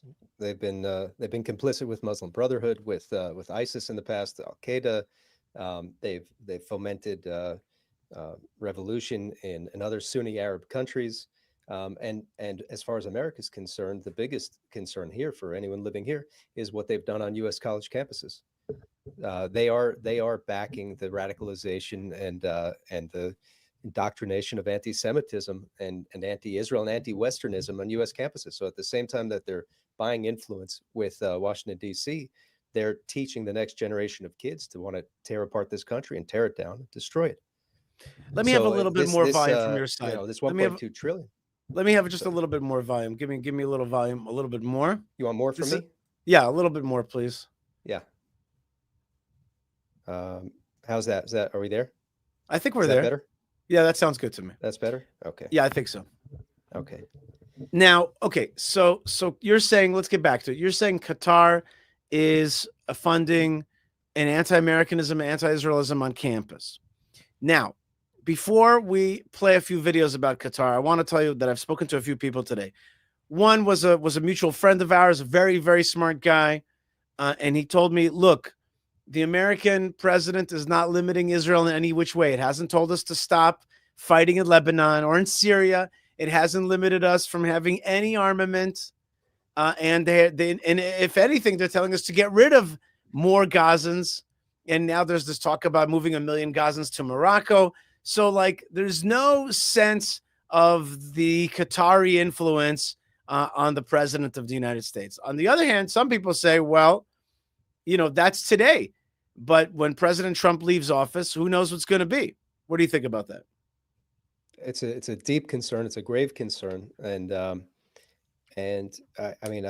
was just reading an article. There was an analyst at Georgetown was saying that he criticized the gift of the airplane to the White House, this Air Force One for $400 million. And he criticized Qatar for supporting Hamas and for being they're the funders of the spokesman microphone for Hamas, Al Jazeera. And he got a call from the Pentagon saying, hey, that's not helpful. We rely on them for an airbase there. We don't even want our private citizens to criticize this country because of that airbase. So they've bought influence. Wow. That a Pentagon official is calling a Georgetown professor and saying, please don't criticize them in public because we really like that Air Force base. I mean, that says a lot. That's influence. All right, watch this. Here we go. I've got 3 videos about thinkers talking about Qatar, and you mentioned the Qatari airplane, the $400 million airplane that's being gifted to President Trump. Here's Ben Shapiro on the Qatari airplane. Is now preparing to accept a super luxury Boeing 747-8 jumbo jet from the royal family of Qatar. It is a $400 million gift available for use by President Trump as new Air Force One until shortly before he leaves office, at which time, according to the deal, the plane doesn't stay with the United States government. It then moves to the Trump Presidential Library Foundation, taking sacks of goodies from people who support Hamas, the Muslim Brotherhood, Al Jazeera, all the rest. That's not America first. Like, please define America first in a way that says you should take sacks of cash from the Qatari royals who are behind Al Jazeera. It just isn't America first in any conceivable way. So back to the original question. Is this good for President Trump? Is it good for his agenda? Is it good for draining the swamp and getting things done? The answer is no, it isn't. It isn't. If you want President Trump to succeed, this kind of skeezy stuff needs to stop. Okay, so that's Ben Shapiro. I think he says it clearly enough. And here's another one. Here's another take on Qatar and taking and the kind of, well, I don't know if the word corruption is right, but getting corrupt. What were you going to say? It's even if there's not a quid pro quo, there's a buying of influence. But it's not just the airplane. There's all the deals with the family. And he had said before he got elected, he wouldn't have his family do business in countries that could impact U.S. foreign policy. It would be one thing if he's opening golf courses in countries that have nothing to do with anything, but we're dealing with a threat from Iran. We're dealing with threat from Hamas and Hezbollah, another one that Qatar is funding. And he's got the Qatari royal family investing in his own and Trump's family and his friend Witkoff, the Middle East peace envoy's family's cryptocurrency business, building hotels, building golf resorts. This is not illegal under American law. You're allowed to have your family accept these things. Interestingly, according to American law, if the U.S. government did the same thing to the children or immediate family members of foreign elected officials or appointed officials or dictators, that is illegal in America. That's considered a corrupting influence and bribery. But here, if they do that business with your family members, it's not illegal, but it has an influence. It has an impact. It surely has an impact. And here's Qatar, David Keyes. Here's David Keyes on that kind of corruption that you're talking about, Jake. Deserves massive respect from all of us. Think about it. Qatar funded the hostage takers, hosted the hostage takers, congratulated the hostage takers, told the hostage takers to keep the hostages, and said they were one and the same with the hostage takers. Yet amazingly, somehow, Qatar is praised for, you guessed it, helping free the hostages. It's like if a guy burned down your house, killing your entire family, except for your cousin, who he carried out burnt to a crisp, crippled for life, and everyone watching the scene gives the arsonist a standing ovation for saving a life. Qatar, bro, teach me how you do this. Massive respect for your boundless hypocrisy. Sometimes I wonder how you get away with it. And then I remember you have more money than God and pay off nearly every politician, lobbyist, PR firm, influencer, and sports star on earth. Don't hate the player, hate the game, right? Big ups, Qatar, on getting the world to pretend you're not a theocratic dictatorship that funds the mass murder of Americans and Jews. I guess the only saving grace to this cosmic level of absurdity is that old Qatari proverb, El mal ma yarfa al-jahil, wal al-jah ma ya'li al-fasid. Money doesn't elevate the ignorant, and status doesn't uplift the corrupt. Qatar is corrupt. Doha is deadly.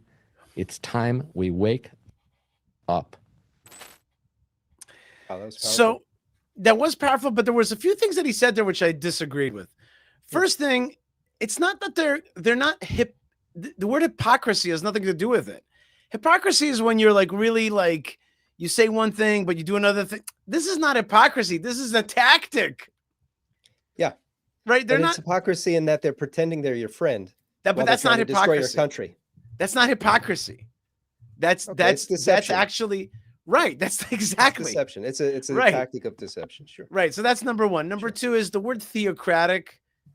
I don't think that necessarily is a bad thing. Okay.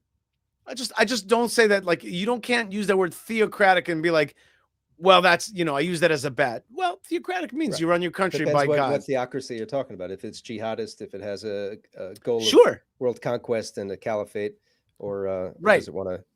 Yeah.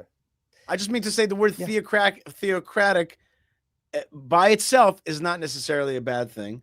But I do agree very much about kudos. I mean, I agree very much. These guys. Oh, there's one more thing I disagree with. This idea that Qatar has more money than God. Do you know that Qatar's GDP is about half of Israel's? Yeah, that's true. But they also only have 300,000 citizens. Right. So their GDP per capita is $710,000. Right. So that gives them a lot of money to play with and use for influence. Plus, they don't have that pesky problem of democracy. Right. Israel's total GDP as a country is more than double Qatar's. Right. And it's more evenly spread. But Qatar's been using that money, for the last several years. They're spending $50 million a year in DC on lobbyists alone. They've spent $6.25 billion on U.S. universities to capture Middle East studies departments. They've spent, $30 billion on buying weapons from the U.S., $30 billion on business investments in the U.S., $20 billion investing in energy plants and export facilities in the U.S. So they're buying strategic facilities, they're buying influence, they're meeting with governors, they're meeting with congressmen.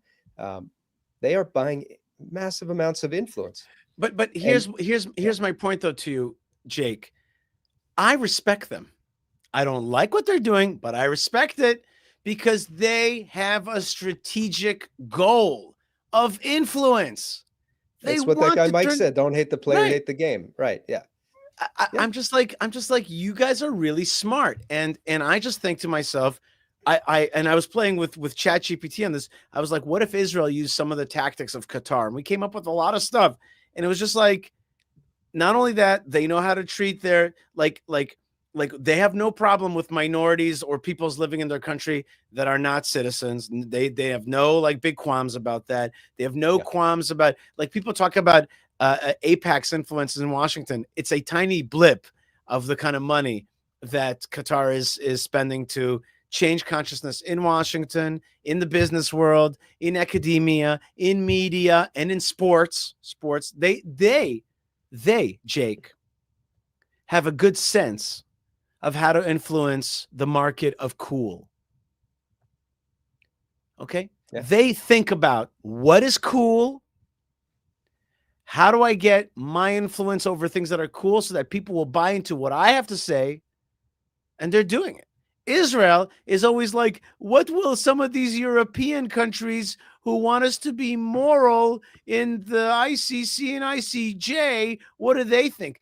Israel's not thinking about this campus, the kid and how to make Israel cool. It's always just trying to kiss up to like a very certain group of people. And it's just like Qatar is winning. And I think that we should take a little, a moment and be like, okay, how are they winning? What are they doing? What are we not doing? Yeah, I mean, for one, and I'm a broken record on this, we don't call out our enemies where they are. We don't say it. In the wake of about 2 weeks after October 7th, I was in Jerusalem. I met with Yigal Carmon from memory. He's been tracking Qatar and publishing on them for ages. Right. And he shared with me his research, and he was showing me, this is really clear. This is our problem. We should be shutting down Al Jazeera in Israel. Israel didn't do that for over a year after that, even though the Supreme Court said that they could. And there needed to be some clarity brought to the states. These aren't the guys who are going to be the saviors of the hostages, that are going to be the negotiators. No, they're the good cop, bad cop face of Hamas. I went and I printed up 600 posters in it was beginning of December 2023 for a big Jewish it was a march, a rally in Washington, D.C. 600 posters. It said Qatar equals Hamas, with a picture of Qatari leadership with the Emir. A picture of one guy holding up one of those posters made it into I think it was Forbes magazine, but it didn't get press coverage. But the message was clear. It was clear then that they had to be held accountable. And frankly, it's an unpopular thing to talk about what military strikes are needed in public. But I said from the start, and I say it now, Israel missed an opportunity of not striking the Hamas leaders that were sitting in Qatar, along with their handlers and supporters and protectors. That was the time to do it. And right now, what can Israel do? If you strike them now, you're striking a country that just made $1 trillion promise of investment in America. Now you're striking America's friend. I think the jihadis are like pretty much celebrating. They're like, that is awesome. I had Amir Avivi on beforehand, and he's like, listen, America's got its own economic issues, and it needed it for its own economy, and they haven't limited us in any warfare capability. That's true. But the long term is that these guys were working on influence. Now they have a lot more influence. And I want you to watch this video. This out of the 3 videos that I have on Qatar, and I had on really smart folks, Ben Shapiro, David Keyes. But this young lady, I think she does the best job at explaining the issue of the Qatari deal with the United States and how pernicious it is. Country that's dominating the news right now. Yes, Qatar. Everyone is talking about Qatar. By now, many of you have heard about the $400 million Qatari jet that the Trump administration was gifted as a replacement for the Air Force One. But this wasn't just a one-off gift. Throughout the years, Qatar has spent over $100 billion buying influence in America through schools, media outlets, think tanks, corporations, and even members of Congress. Now, the White House has signed over $1.2 trillion in economic and defense deals with Qatar. Funny, isn't it, how people like her accuse Jews of buying influence in Congress, but are now silent when Qatar does it on a much larger scale? Where are Joe Rogan, Tucker Carlson, and Candace Owens, voices who rail against the so-called Jewish lobby controlling America, but have nothing to say when an actual foreign regime pours billions of dollars into the US? AIPAC, which, by the way, isn't a foreign government, spends a fraction of what Qatar does. This is the same Qatar that openly funds Hamas, hosts its leadership in Doha, and provides them with a global media platform. America should not be accepting gifts from a corrupt Islamist regime. Qatar has already bought off some of America's most elite institutions. Accepting a gift like this or signing deals at this scale only reinforces an image of a weak and compromised America.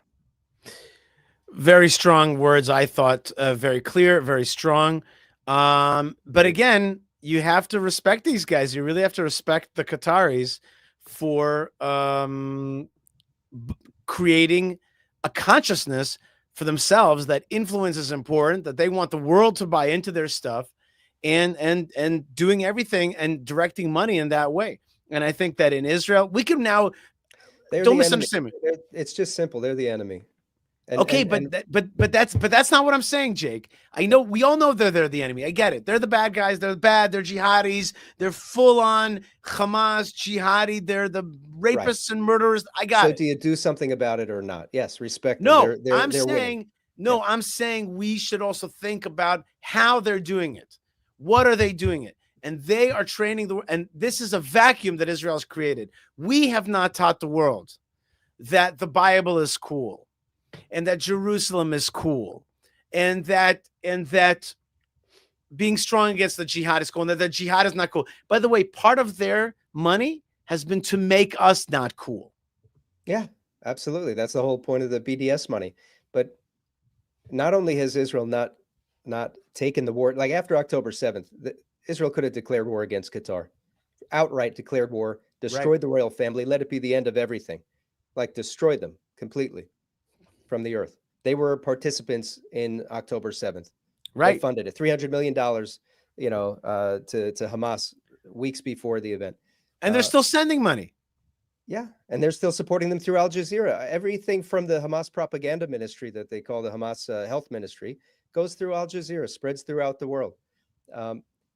And people don't want to take the war to their enemy. They want to say, you know, we've heard this debate in Israel.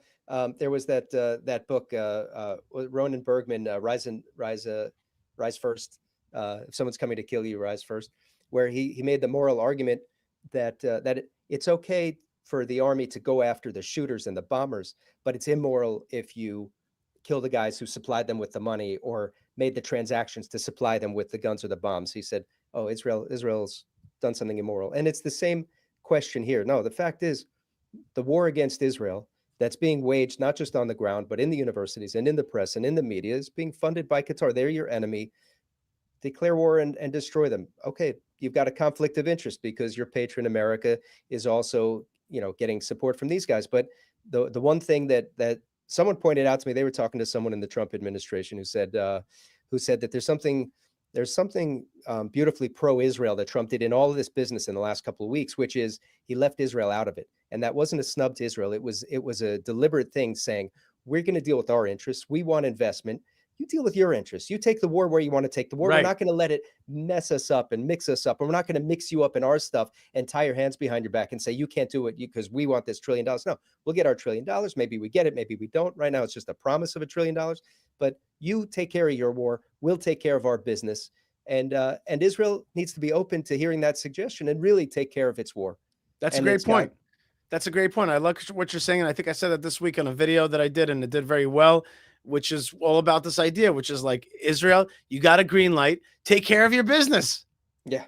Take care of your business. Just do it. Let's go. Like, don't worry about this Qatar thing. Don't worry about anything. Just get in there. Take care of your business. You got a chance to destroy Hamas. And we could make the very same day that President Trump signed the deal with Qatar, we could also make it that's the very same day that Hamas is destroyed, exiled, and never heard from again, and that Israel takes back over Gaza, and it becomes part of normal Israel. By the way, this guy named Marvin Vargas, here at Israel done, arrogance, supremacy, keep drinking the Zayo Kool-Aid. First thing, thank you, Marvin. I would like some of that Zayo Kool-Aid right now. Please. Yeah. Malkah, can you give me some Zayo Kool-Aid? Here. Yeah. Have some Gatorade. I like when they come up with the term Zayo. Yeah. Yeah. I'm like, I just want you to know the word Zionist it's not a bad word. By the way, I was thinking today, simple thoughts. Zionism or Palestinianism? You got that's the two choices. It's either Palestine's going to take over, Palestinianism, which really means jihadism, regressivism, subjugation of people, or Zionism, liberation of this world, liberation of Jerusalem, channeling God's energy into this world. And the other one is, I was thinking, occupation or liberation. Just decide. Do you believe that Israel is an occupier or a liberator of its land? It's just that simple. At Jerusalem. It's all, the whole story is told in Jerusalem, right? From 49 till 67, you had Jordan controlling half, you had Israel controlling half, you had a free half. It was like Berlin in the Cold War, right? You had free Berlin and you had the dark communist controlled Berlin, where life was miserable and people were miserable, and they had to build a wall to keep them from escaping, going over to the other side to get freedom in life. Well, Israel in 67 unified that city and got rid of the dark oppressive forces of the Jordanians and brought the city to light. So you choose. In the rest of the world, you celebrate when liberties expanded and the city is unified and brought freedoms. But in the case of Israel, the haters, they have a way of twisting the narrative. So watch this. Watch this, Jake. Here's Iranian children and their songs before the revolution and after the revolution. The first part is the after the revolution. These are the songs that you hear from Iran that children are forced to sing in Iran today. And then you'll hear the songs that they used to sing. Check this out.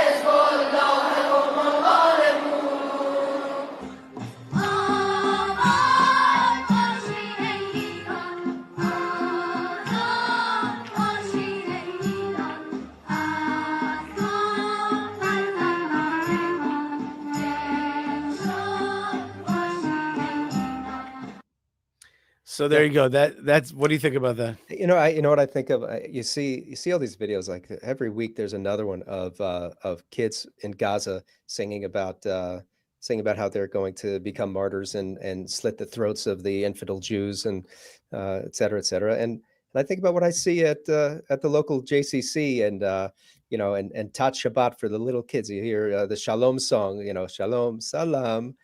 Songs about peace, peace, peace, peace, peace, peace. That's all the Jewish kids sing about, and their Palestinian counterparts are singing about bombing and shooting and kidnapping, and that's how they're raised. But I'd say Palestinianism is that jihadism that you said, and it's also mixed with, and people need to remember this, it's mixed with Nazism. It's mixed with an obsession with Jews in an anti-Semitic way, focusing on race, culture, religion, everything, demonization. It's very hard for us to go full on against, like, to really say we are here to stop Palestine. We are here to fight against Palestine. Palestine is our enemy. It's hard for Jews because we've been trained for so long to talk about, the other as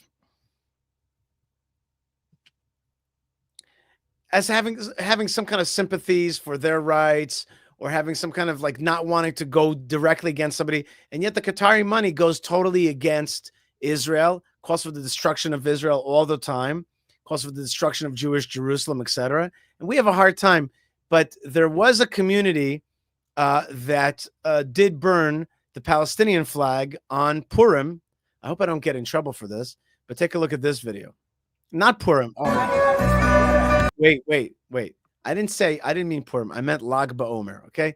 On Lag BaOmer, there was a burn of these flags that come to try to destroy Israel.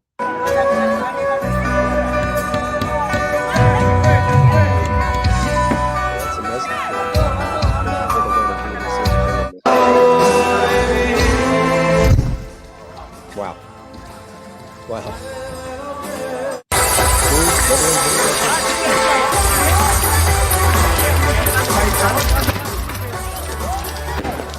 Amazing.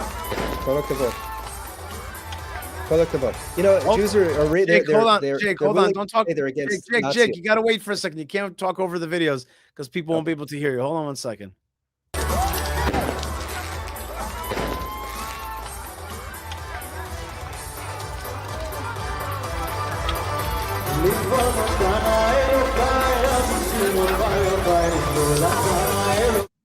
See, we're used to being able to, like, we can watch pro-Pally folks try to completely erase Israel, and we're used to that. But then the idea that Israel's like no to Palestine, it's like, it's more shocking. Yeah, because so many people don't understand what Palestine is or what Palestinianism is. Jews are raised to be so tolerant. They want to say we can live with anyone and they can live with us, and we just have to give them a chance. And maybe we haven't appeased them enough or bribed them enough or paid them off enough. And they don't want to believe that other people believe differently than we do. I had an experience several years ago. I was teaching a group of teenagers in the States at a Hebrew high on history of Israel and current events, and I shared with them a report on a meta study of 30 years of polls, of opinion polling in Gaza and Judea and Samaria and the Palestinian Authority, and there was one very, very vocal student who said, I think, raise your hand, Mr. Bennett, I think this poll is racist. I think that this article is racist. I said, okay, explain to us. Why do you think this is racist? She said, because it's saying that, I think the number was 70%. 70% of Palestinians support suicide bombings and terrorist actions against Israel, and that's racist to say that. I said, why is it racist to report on and understand how other people think when they're telling you how they think and they're telling you what they think? And she said, because it's racist to say that they believe that. It's just racist. I don't believe it. I don't believe that they think differently than we do. I said, why do you think that everyone in the world thinks the same way you do? Doesn't that take away from people's ability to have different views and different cultures and different values? She said, no, I reject this. That was an interesting conversation. Well, the flags that we saw burnt, the Pali flags, are what they represent is what the following Islamic scholar, I think this was in Canada, was filmed saying recently. Here is the ideology that those flags represent. Check this out. Kids, some of them 10 years old. I'm sure you've heard some of those clips where a child says, I live to be a martyr. In other words, I live to die. Yes. I live to fight for the sake of Allah. I live to defend al-Islam and the Muslims. I live to defend al-Masjid al-Aqsa. Yeah, there are lots of examples of them. And you know something? It's not just the young boys, the young girls as well. Some of those little girls, they are braver than every single one of us put together. One little girl braver than all of us. Did you not hear that little girl say, I want to grow up and I want to get married and I want to give birth to and raise martyrs. Ay wallah. What kind of bravery is that? What are we doing for the ummah? What are we doing for Islam and the Muslims? Those young kids, they are literally putting their lives on the line. They will be killed, many of them. Why? Only because they say, La ilaha illallah. We are Muslims, we want to live by Islam, we will protect al-Masjid al-Aqsa. This is why they're being killed. اللهم انصر إخواننا المجاهدين في فلسطين وفي غزة اللهم انصرهم على عدوك اليهود اللهم عليك باليهود اللهم عليك باليهود اللهم عليك باليهود اللهم عليك بهم فإنهم لا يعجزونك اللهم رد كيدهم في نحورهم اللهم زلزل الأرض من تحت أقدامهم اللهم شتت شملهم وفرق جمعهم وأرنا فيهم عجائب قدرتك اللهم أنزل عليهم بأسك الذي لا يرد عن القوم المجرمين. Canada. Yeah. That's the future of Canada. Yeah. England, France. So someone here in the comments, Michael, he's had a lot of fiery negative comments throughout this show. I saw he wrote, just because you're a German doesn't mean you're a Nazi. So Michael, you're right. And here's how it correlates here. Just because you're Arab, doesn't mean you're a Palestinian. When, Palestinianism is to Arab as Nazi is to Germany. When people embrace this Palestinian narrative, it's a narrative of erasing and denying Jewish identity, demonizing Jews and Judaism and Israel, and calling for its destruction.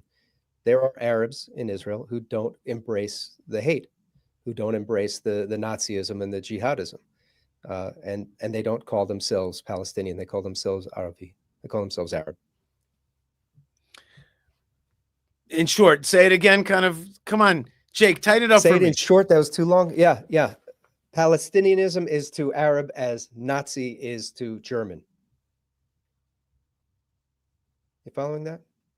Palestinian national identity, Palestinian ideology. I would say is wrapped up in Yeah. the destruction of Israel. It is not based on an identity except a negation of Jewish identity. It is based on a narrative that is all built around national identity theft of the Jewish people, claiming ancient heritage in the land of Israel, claiming Jewish sacred sites, sacred burial sites, and altars and temples, and claiming that as their own, claiming the things that were built by our ancient kings and 4,000 years of Jewish history and our patriarchs, claiming the burial plot of the Jewish family tomb in Hebron as an Arab site. It's all replacement theology and replacement jihad, replacement warfare. So Corey writes, Palestinian rejectionism is Nazism.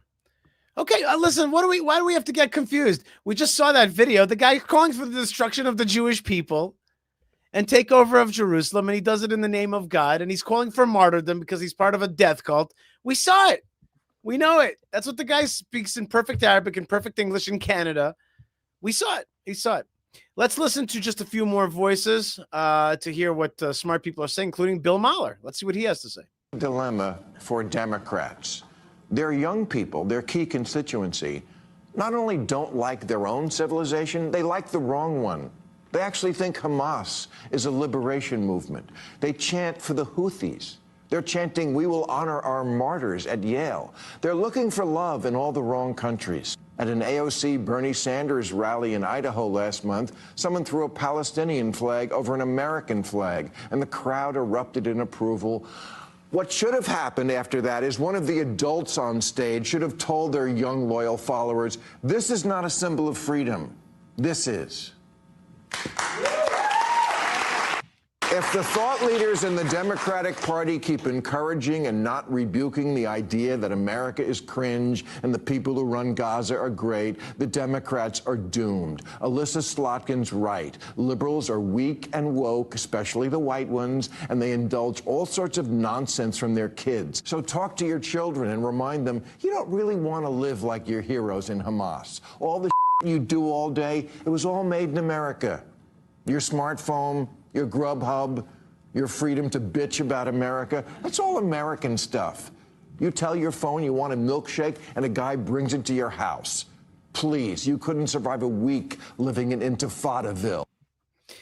The part that latter part about kind of American materialism, I think is off point.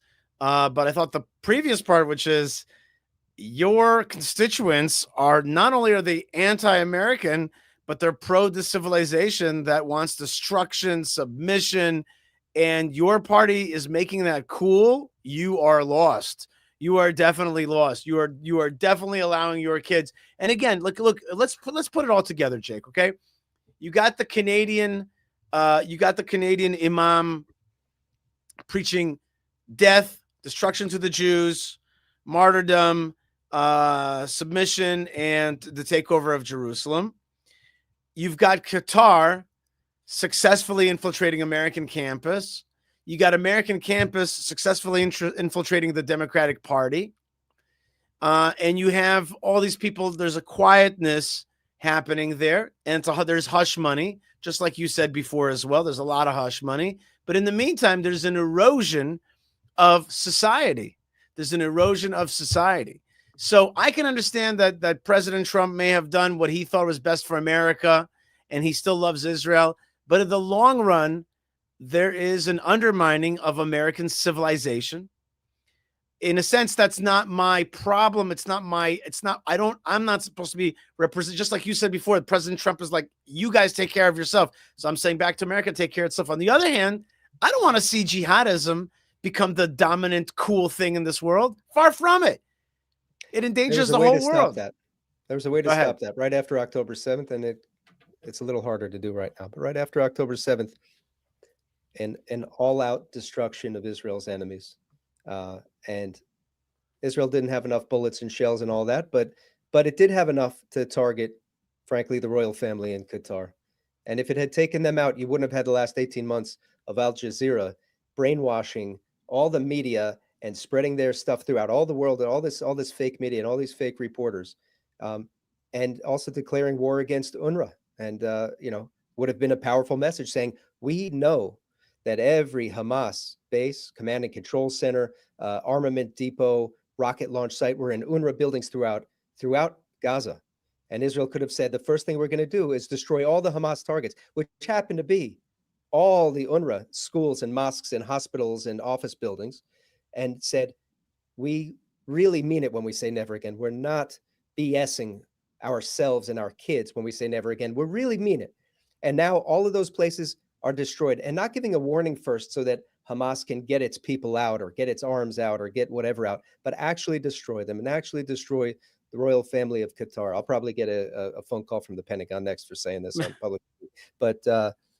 But really, to say we will destroy our enemies. You have just raped, murdered, mutilated 1,200 of our citizens and invaded our country, and that's an act of war. And instead, we've got people pussyfooting around and saying, well, we don't want to hurt anyone innocent. We're just going to make sure that we only get the ones that pulled the trigger, and we're going to just talk in the wimpy, wussy voice of victimhood and try and win your sympathy. No, you don't win their sympathy. You destroy your enemies and earn their respect. And you do that by destroying your enemies. Here's Donald Trump on why he is not frustrated with Prime Minister Netanyahu, but why Prime Minister Netanyahu has a lot of challenges. Frustrated at all with Prime Minister Netanyahu? No, look, he's got a tough situation. You have to remember there was an October 7th that everyone forgets. It was one of the most violent days in the history of the world, not the Middle East, the world, when you look at the tapes. And the tapes are there for everyone to see. So he has that problem. That problem should have never happened. Now, if I were president, that problem wouldn't have happened because Iran had no money. They were stone cold broke. And the other part of what he means by it shouldn't have happened is that he said many times Israel should have never given away Gaza. Israel should have never given away Gaza. Jake, let's finish up with a little positive stuff. First, here's my brother Josh from Gaza wishing mothers a happy Mother's Day.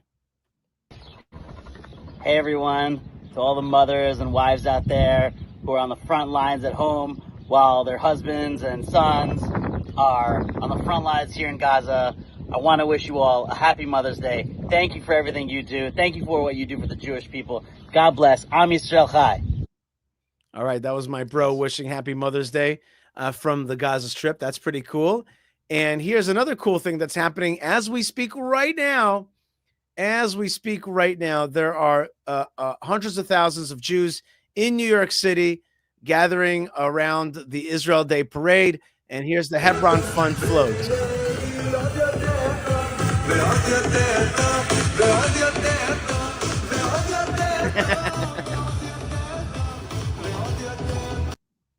All right, that was a short video. I would love to see even more videos of folks out there. Usually I'm at the Israel Day Parade. This year I'm not. And I think it's a big Kiddush Hashem, sanctification of God's name, as Jews march with a lot of love for the land of Israel and for the Jewish state in New York City. That was beautiful. One more thing on that airplane, that Air Force One. There's something Trump needs to watch out for, and I've seen a number of people make comments around this. There's going to be midterm elections. If legislature goes the way of the Democrats, they get another cut at impeaching Trump, and the accusation that airplane, that $400 million airplane, is a payoff to get a policy, shift, is going to be an easy one to make and a hard one to refute. So, just to protect himself and his own legacy, he could say yes to all that investment in America and say no, thank you to the $400 million gold-plated airplane. Yeah. I don't think you should take money from people who hate you and who hate Americanism. But on the other hand, again, we could talk about that, but I think we should really also say, what have these guys done right that they've been able to whittle their way into that consciousness? And we've got to put the same effort. We got to put this, just like the Nazis had a tremendous effort to kill Jews. We got to do the same effort to give Jewish people's lives and give them defense. We got to be on that level. Like, they're challenging us. They're challenging us.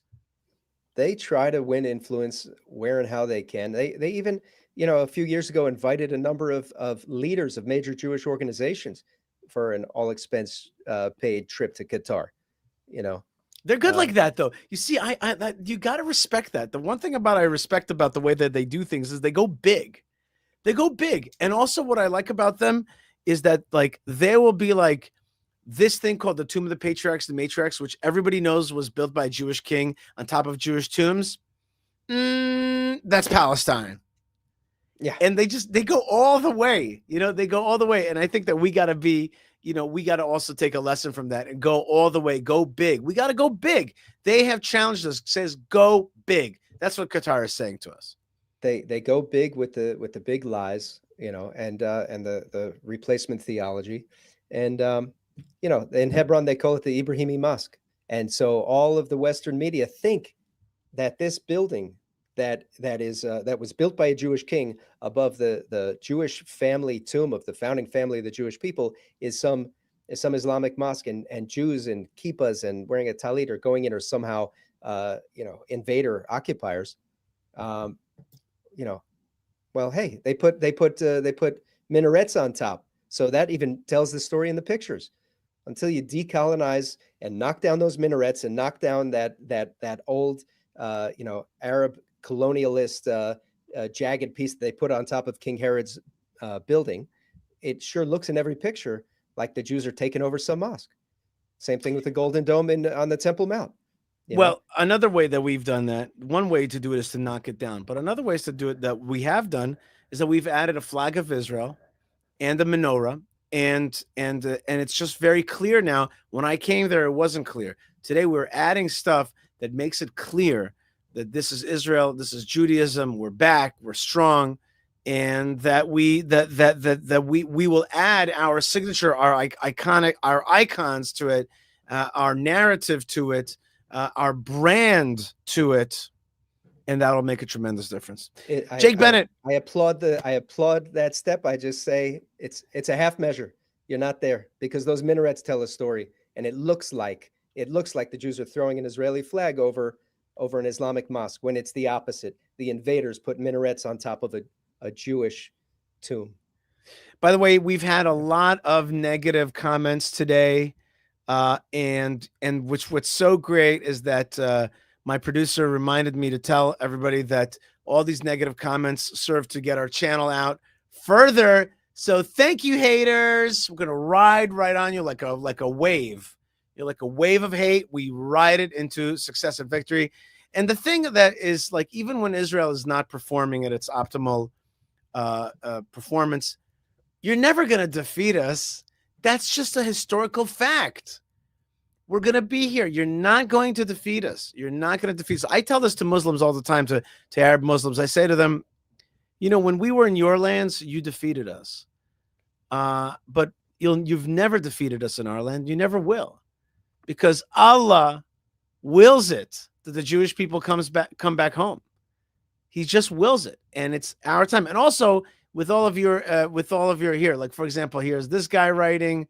Hold on. No, not this guy. 1 second, I lost it. Oh no, there's so many comments here. You are not biblical Jews. You are imposters. That's a classic kind of meme. I'm a better Jew than you. I don't know what that means. Of course you are. Turkish guy, I guess. Gariban Turk. Yeah. Okay. Thanks, buddy. Anybody else there that we should put up? Any other negative, silly comments out there? Okay. Anyway, bottom line is that there's a lot of folks out there, but you're just not going to win, because Allah is with the Jews.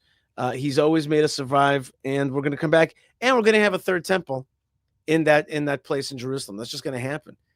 It just will eventually happen. Here's somebody else from the other side, says eventually Israel will become Christian. No, Mangala Raj. No. Probably a lot of Christians are going to become Jewish, or come closer to the God of Israel, as a lot of Christians are coming closer to the God of Israel. All right, Jake, I want to thank you so much for being with me. How you doing? Okay. How's life? Everything's okay? Life's good. Busy. Going for give another community talk right after this. So keep it strong, Yishai. You're doing amazing work. Well, I want to wish you from Umaya Alamsar. She says, Allah Akbar. God is great. It's not Allahu Akbar. Yes. God is great. God is great. God is great. No problem. And that's why he's so great that he's in gathering the Jewish people after 2,000 years into our homeland, and it's really happening. Although we gotta do a better job of being great right back for him. Absolutely. You gotta stand strong. Bezrat Hashem. This one likes our broadcast so much. Gariban Turk, the one who said he's a better Jew than us, likes your broadcast so much. I don't know. I wonder. There's a lot of good people out there from all over the world. Jake Bennett, thank you so much for being with us, and have a great week. All right, folks. Yishai Fleisher here. We're having so much fun broadcasting together. I want to thank Yo for being with me, my operator, right? My steely-eyed missile lady operator. Thank you so much. You can be part of our programming. Please go to buymeacoffee.com/Yishai and support. That's right. Support so we can keep fighting, so we can let my people grow. And you can also go to our organization to support the Jewish community of Hebron, hebronfund.org. Learn about the Jewish community of Hebron. And you could also go to fightforisrael.org, fightforisrael.org, and makes a tremendous difference. And we're going to beautify that land, teach that Torah, buy tractors, do great things for the Jewish state and the Jewish people and for God's great vision. And you could do a great thing by helping us get our programming out further. There's a lot of people watching live right now. All you have to do is click the subscribe button before you leave. And if you want to see me in Dallas and a lot of other good guys and gals, go to events.theisraelguys.com. We'll be there June 9th. What else? Finally, write me an email, yishaifleisher.com. You can invite me to your community, and I would be proud and happy. Finally, I want to say that the God of Israel is teaching us so much beautiful Torah, and we are counting. Today was 36 days since the beginning of the Omer count. That Omer count goes till 50, and we're going to be receiving the Torah as we do every year anew on Shavuot, the Feast of Weeks, the Feast of Pentecost. And we're going to be going to, it's a pilgrimage festival, so we go to Jerusalem. We're going to keep building that Jerusalem. And before that, there's going to be holidays, including Jerusalem Day and Hebron Day. And we've gone through Yom Ha'atzmaut, Israel Independence Day. We've gone through, what did I do? I didn't mean to make it large like that. How do you make it small again? I never know these little hand signals. I don't know how to do that. But right now I'm close up to you. So you got to hear what I got to say. What I got to say to you is that we've gone through the holidays of Yom Ha'atzmaut. We went through Yom HaShoah. We remembered the Holocaust. We went through Israel Independence. We went through Israel Memorial Day, Yom HaZikaron, then Israel Independence Day. Then we went through Pesach Sheni, the second Passover. We went through Lag BaOmer, and now we're coming up to one of the holiest days of the year, which is Jerusalem Day, the liberation of Jerusalem. And then after that, Hebron Liberation Day, and finally the new month of Sivan, which will lead us to the 6th of Sivan, which is the receiving of the Torah. That's what's happening right now, and all of us can be part of it right now. We got to overcome all of the darkness. Yawil says, Israel, do your thing. Huge silent majority supporting you. Look at Eurovision, popular vote. She may as well have won. That's right. The European popular vote was in favor of the Eurovision popular vote was in favor of the Israeli submission. There's a huge silent majority out there. That's right. And it's a blessing. So come on, everybody. Let's do a little exercise. Let's send each other blessings. Come on. Last minute here is we're going to concentrate and we're going to send each other blessings. Come on, everybody. Channel your blessings. Now, remember, those who bless Israel will be blessed. So right now we're going to do it actively. We're going to actively. Oh, there it happens again. We're going to actively bless each other. I'm going to send you blessings. First, I'm going to receive the blessings. I can feel that you're sending me blessings. Send me those blessings actively. And don't call in the name of other gods. Just say, God of Israel, send, God of Abraham, Isaac, and Jacob, send blessings to Israel. We, the Gentiles around the world and Jews watching this around the world, want to be part of it, please Hashem, give us a chance to send that blessing. The greatest gift is that we could channel your blessings and send it to Israel. And then you're going to channel your blessings back to us. Now, my job is to say, I'm receiving those blessings, and I'm sending it back to you. I'm sending it back to you right now. And I want to wish blessings in your home, in your family, in your work, in your country, in your schools, for your children, between spouses. May God enter your home. May God enter your abode and send you blessings, teach you his truths, bring you closer to his service, bring you closer to Jerusalem, bring you closer to his will, bring you closer to love between one another. May you have shalom and peace between one another. May your mind be open to his knowledge. May your dreams be good ones. May your money be money that's whole and blessed and part of God's gift. And may you also live a full life and then witness in that life, the rebuilding of Jerusalem. And may you merit the world to come, a world of even greater truth where we can be close to God. And may the whole world become his vision fulfilled with the knowledge of God. And that whole world will be called Israel, and Israel will be called Yerushalayim, Yerushalayim. God bless you, folks, wherever you are. Thanks again so much. Let's put up just a few last comments, just 5 or 6 last comments here to say goodbye. Blessings to Israel. Amen. Thank you very much, sir. I don't know what language that is. Oh, from China. I don't know. Okay, well, blessings. Looking forward to the Dallas Forum. That's right. We'll look forward to seeing you as well. My favorite YouTube program lately. Thank you, Diane. God bless you. Brilliant, brilliant program. Thank you, guys. God bless you, Liana. And Israel is the apple of God's eye. Do not mess with Israel. Baruch Hashem. All right, everybody. God bless you. Wherever you are, stay tuned, stay strong, stay connected, stay part of the story. Don't let anything get darkness on you. And if you succumb to some darkness, then get right back up. Even a little bit of darkness means that we get back up through strength. But great things are coming, Be'ezrat Hashem. God bless you wherever you are. Keep up your strength. And thanks again. And we'll see each other, Be'ezrat Hashem, soon. If not sooner in the Holy Temple, then next Sunday right here on this live programming. God bless you, everybody. God bless you very much. Lots of love and shalom.